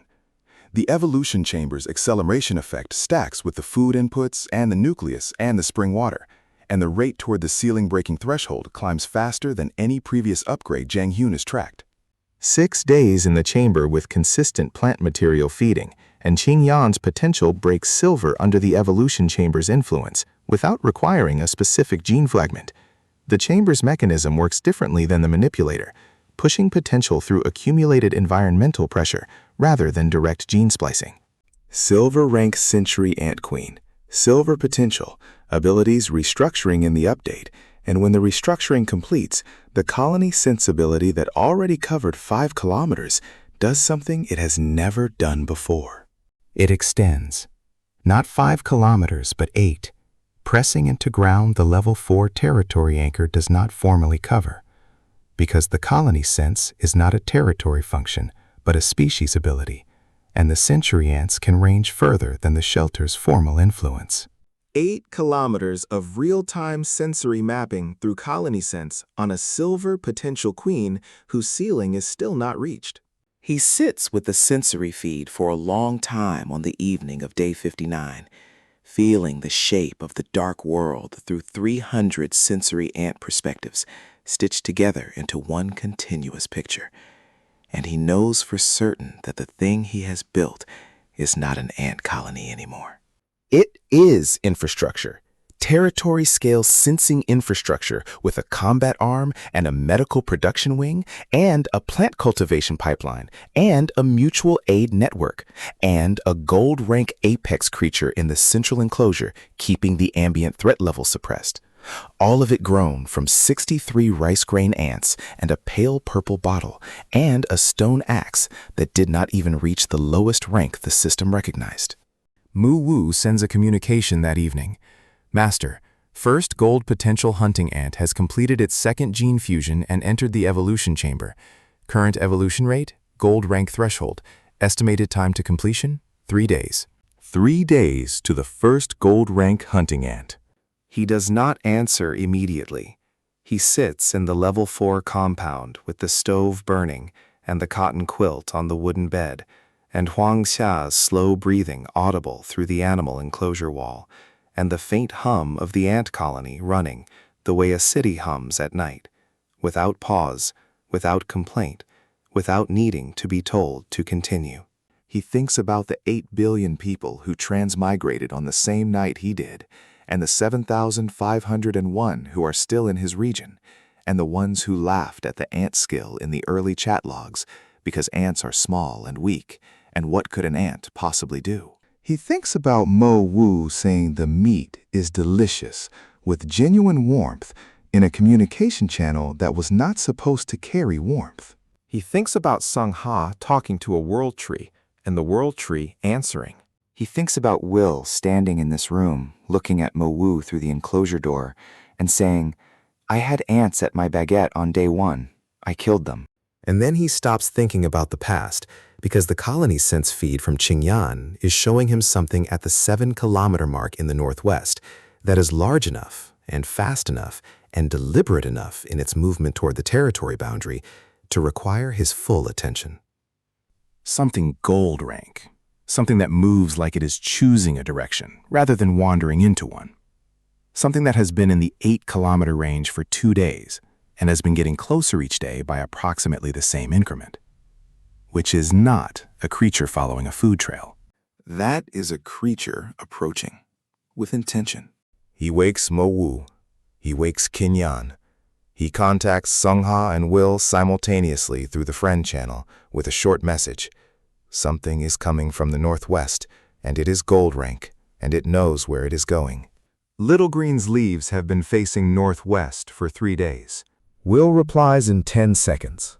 Jang Hyun stands in the level 4 compound with the colony sense feed open and the ant army aligned, and Huang Xia awake in the enclosure, and the first gold rank hunting ant 3 days from completion in the evolution chamber, and the something from the northwest still 2 days away at its current approach rate.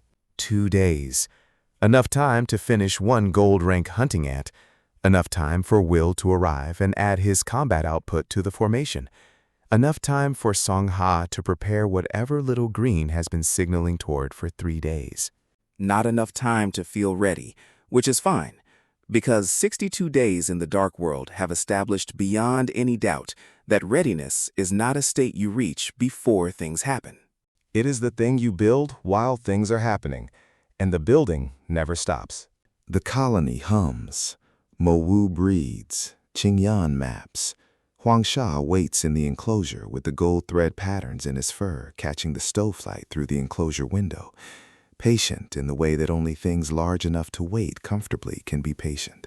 Outside, in the 8-kilometer sensory picture Qingyan stitches together from 300 perspectives and relays in real time, The dark world is exactly as dangerous as it has always been, and exactly as full of possibilities as it was on the first morning, when a worn stone axe and a thatched hut were the entirety of the available resources. The difference is what 62 days of compounding has done to the person holding the axe. He looks at the workbench, at the bandage stock, at the spring water well, at Mo-woo's chamber, at the door of the level 4 compound that stands between the inside and the outside, with a solidity that the first thatched hut never had. He picks up the black iron machete out of habit, not because he expects to need it, but because the habit is good, and checks the colony sense feed one more time. The something from the northwest is maintaining its approach rate, precise, deliberate. Gold rank intelligence moving with purpose through 8 kilometers of dark world ground that Xingyan is mapping in real time. He tells Mo-woo, keep breeding. He tells King Yan, maintain coverage at full density on the northwest approach. He tells the hunting ant formation, hold position. Then he sits down at the workbench and starts the next bandage batch, because the production does not stop, and 2 days of preparation is 2 days of production, and the thing coming from the northwest does not change the arithmetic of what survival requires. It only adds one more variable to the equation. And equations he has learned in 62 days are not solved by panicking. They are solved by having built more terms on the right side of the balance than whatever the dark world puts on the left. The stove burns. The colony hums. The world tree's leaves face northwest. Whatever is coming, the ant knight is already working. That is what 62 days in the dark world made him. Not the dragon knight he once dreamed, but something the system did not anticipate and cannot easily counter. A builder, an accumulator, a person who looked at the weakest possible starting skill and found the compounding path inside it. Someone who fed ants when others stepped on them, who held spring water back when others would have spent it, who took the ant tribe contract when 3 gold skills were on offer, because the path that fits the resources beats the path that fits the dream. Someone whose closest ally talks to a tree that answers her, whose combat partner is a 2-meter hunter who once sold herring at 20 wood per gen, whose queen can communicate warmth through a species contract that was not designed to carry emotion. The dark world sent 8 billion people here.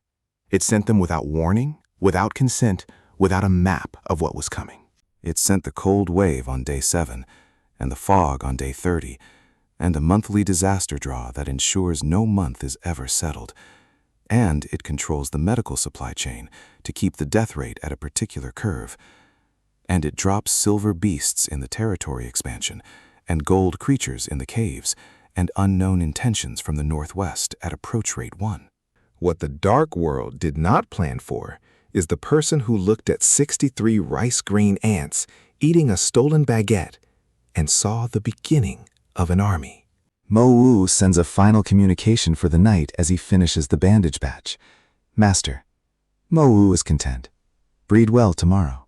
He answers, rest well tonight. Russell. Thank you, Master. The compound goes quiet in the particular way of places that are not empty but are at rest. Every system running, every creature settled. The colony sense feed a steady ambient glow at the edge of his awareness, like a heartbeat he has learned to read. 2 days until whatever comes from the northwest arrives. 3 days until the first gold rank hunting ant completes. The evolution chamber running Qingyan's next advancement. The world tree, watching from a shelter 30 meters up a giant tree in a different region, with eyes Jang Hyun has never seen, but whose approval he registered anyway when Mo-woo announced it. The alliance is real. The production is real. The army is real. The cave bear sleeping in the enclosure with gold thread patterns in his fur is real. And the worn stone axe that started all of it is sitting in the storage cabinet where he put it on day 3 and has not touched since. Kept not out of sentiment, but because in the dark world, nothing that still has uses gets thrown away. He closes the trade channel. He closes the regional chat. He checks the colony sense feed one last time. Northwest approach steady. No change in rate. 2 days. He sets the workbench cue for the morning, confirms Mo Wu's feeding schedule, confirms Ching Yan's patrol instructions, and walks to the wooden bed that has been under the cotton quilt since day 2 and is the single most reliable thing in his daily experience of a profoundly unreliable world. The stove burns low. The colony hums. The dark world runs its calculations in the dark. Jang Hyun closes his eyes. The mocking voices from the early chat logs, the ones that saw Ant's skill and laughed, that saw an unranked starting item and called it useless, that stepped on their own ant colonies on day 1 and never thought to look down again, those voices are silent now. Not because they were proven wrong in a single dramatic moment.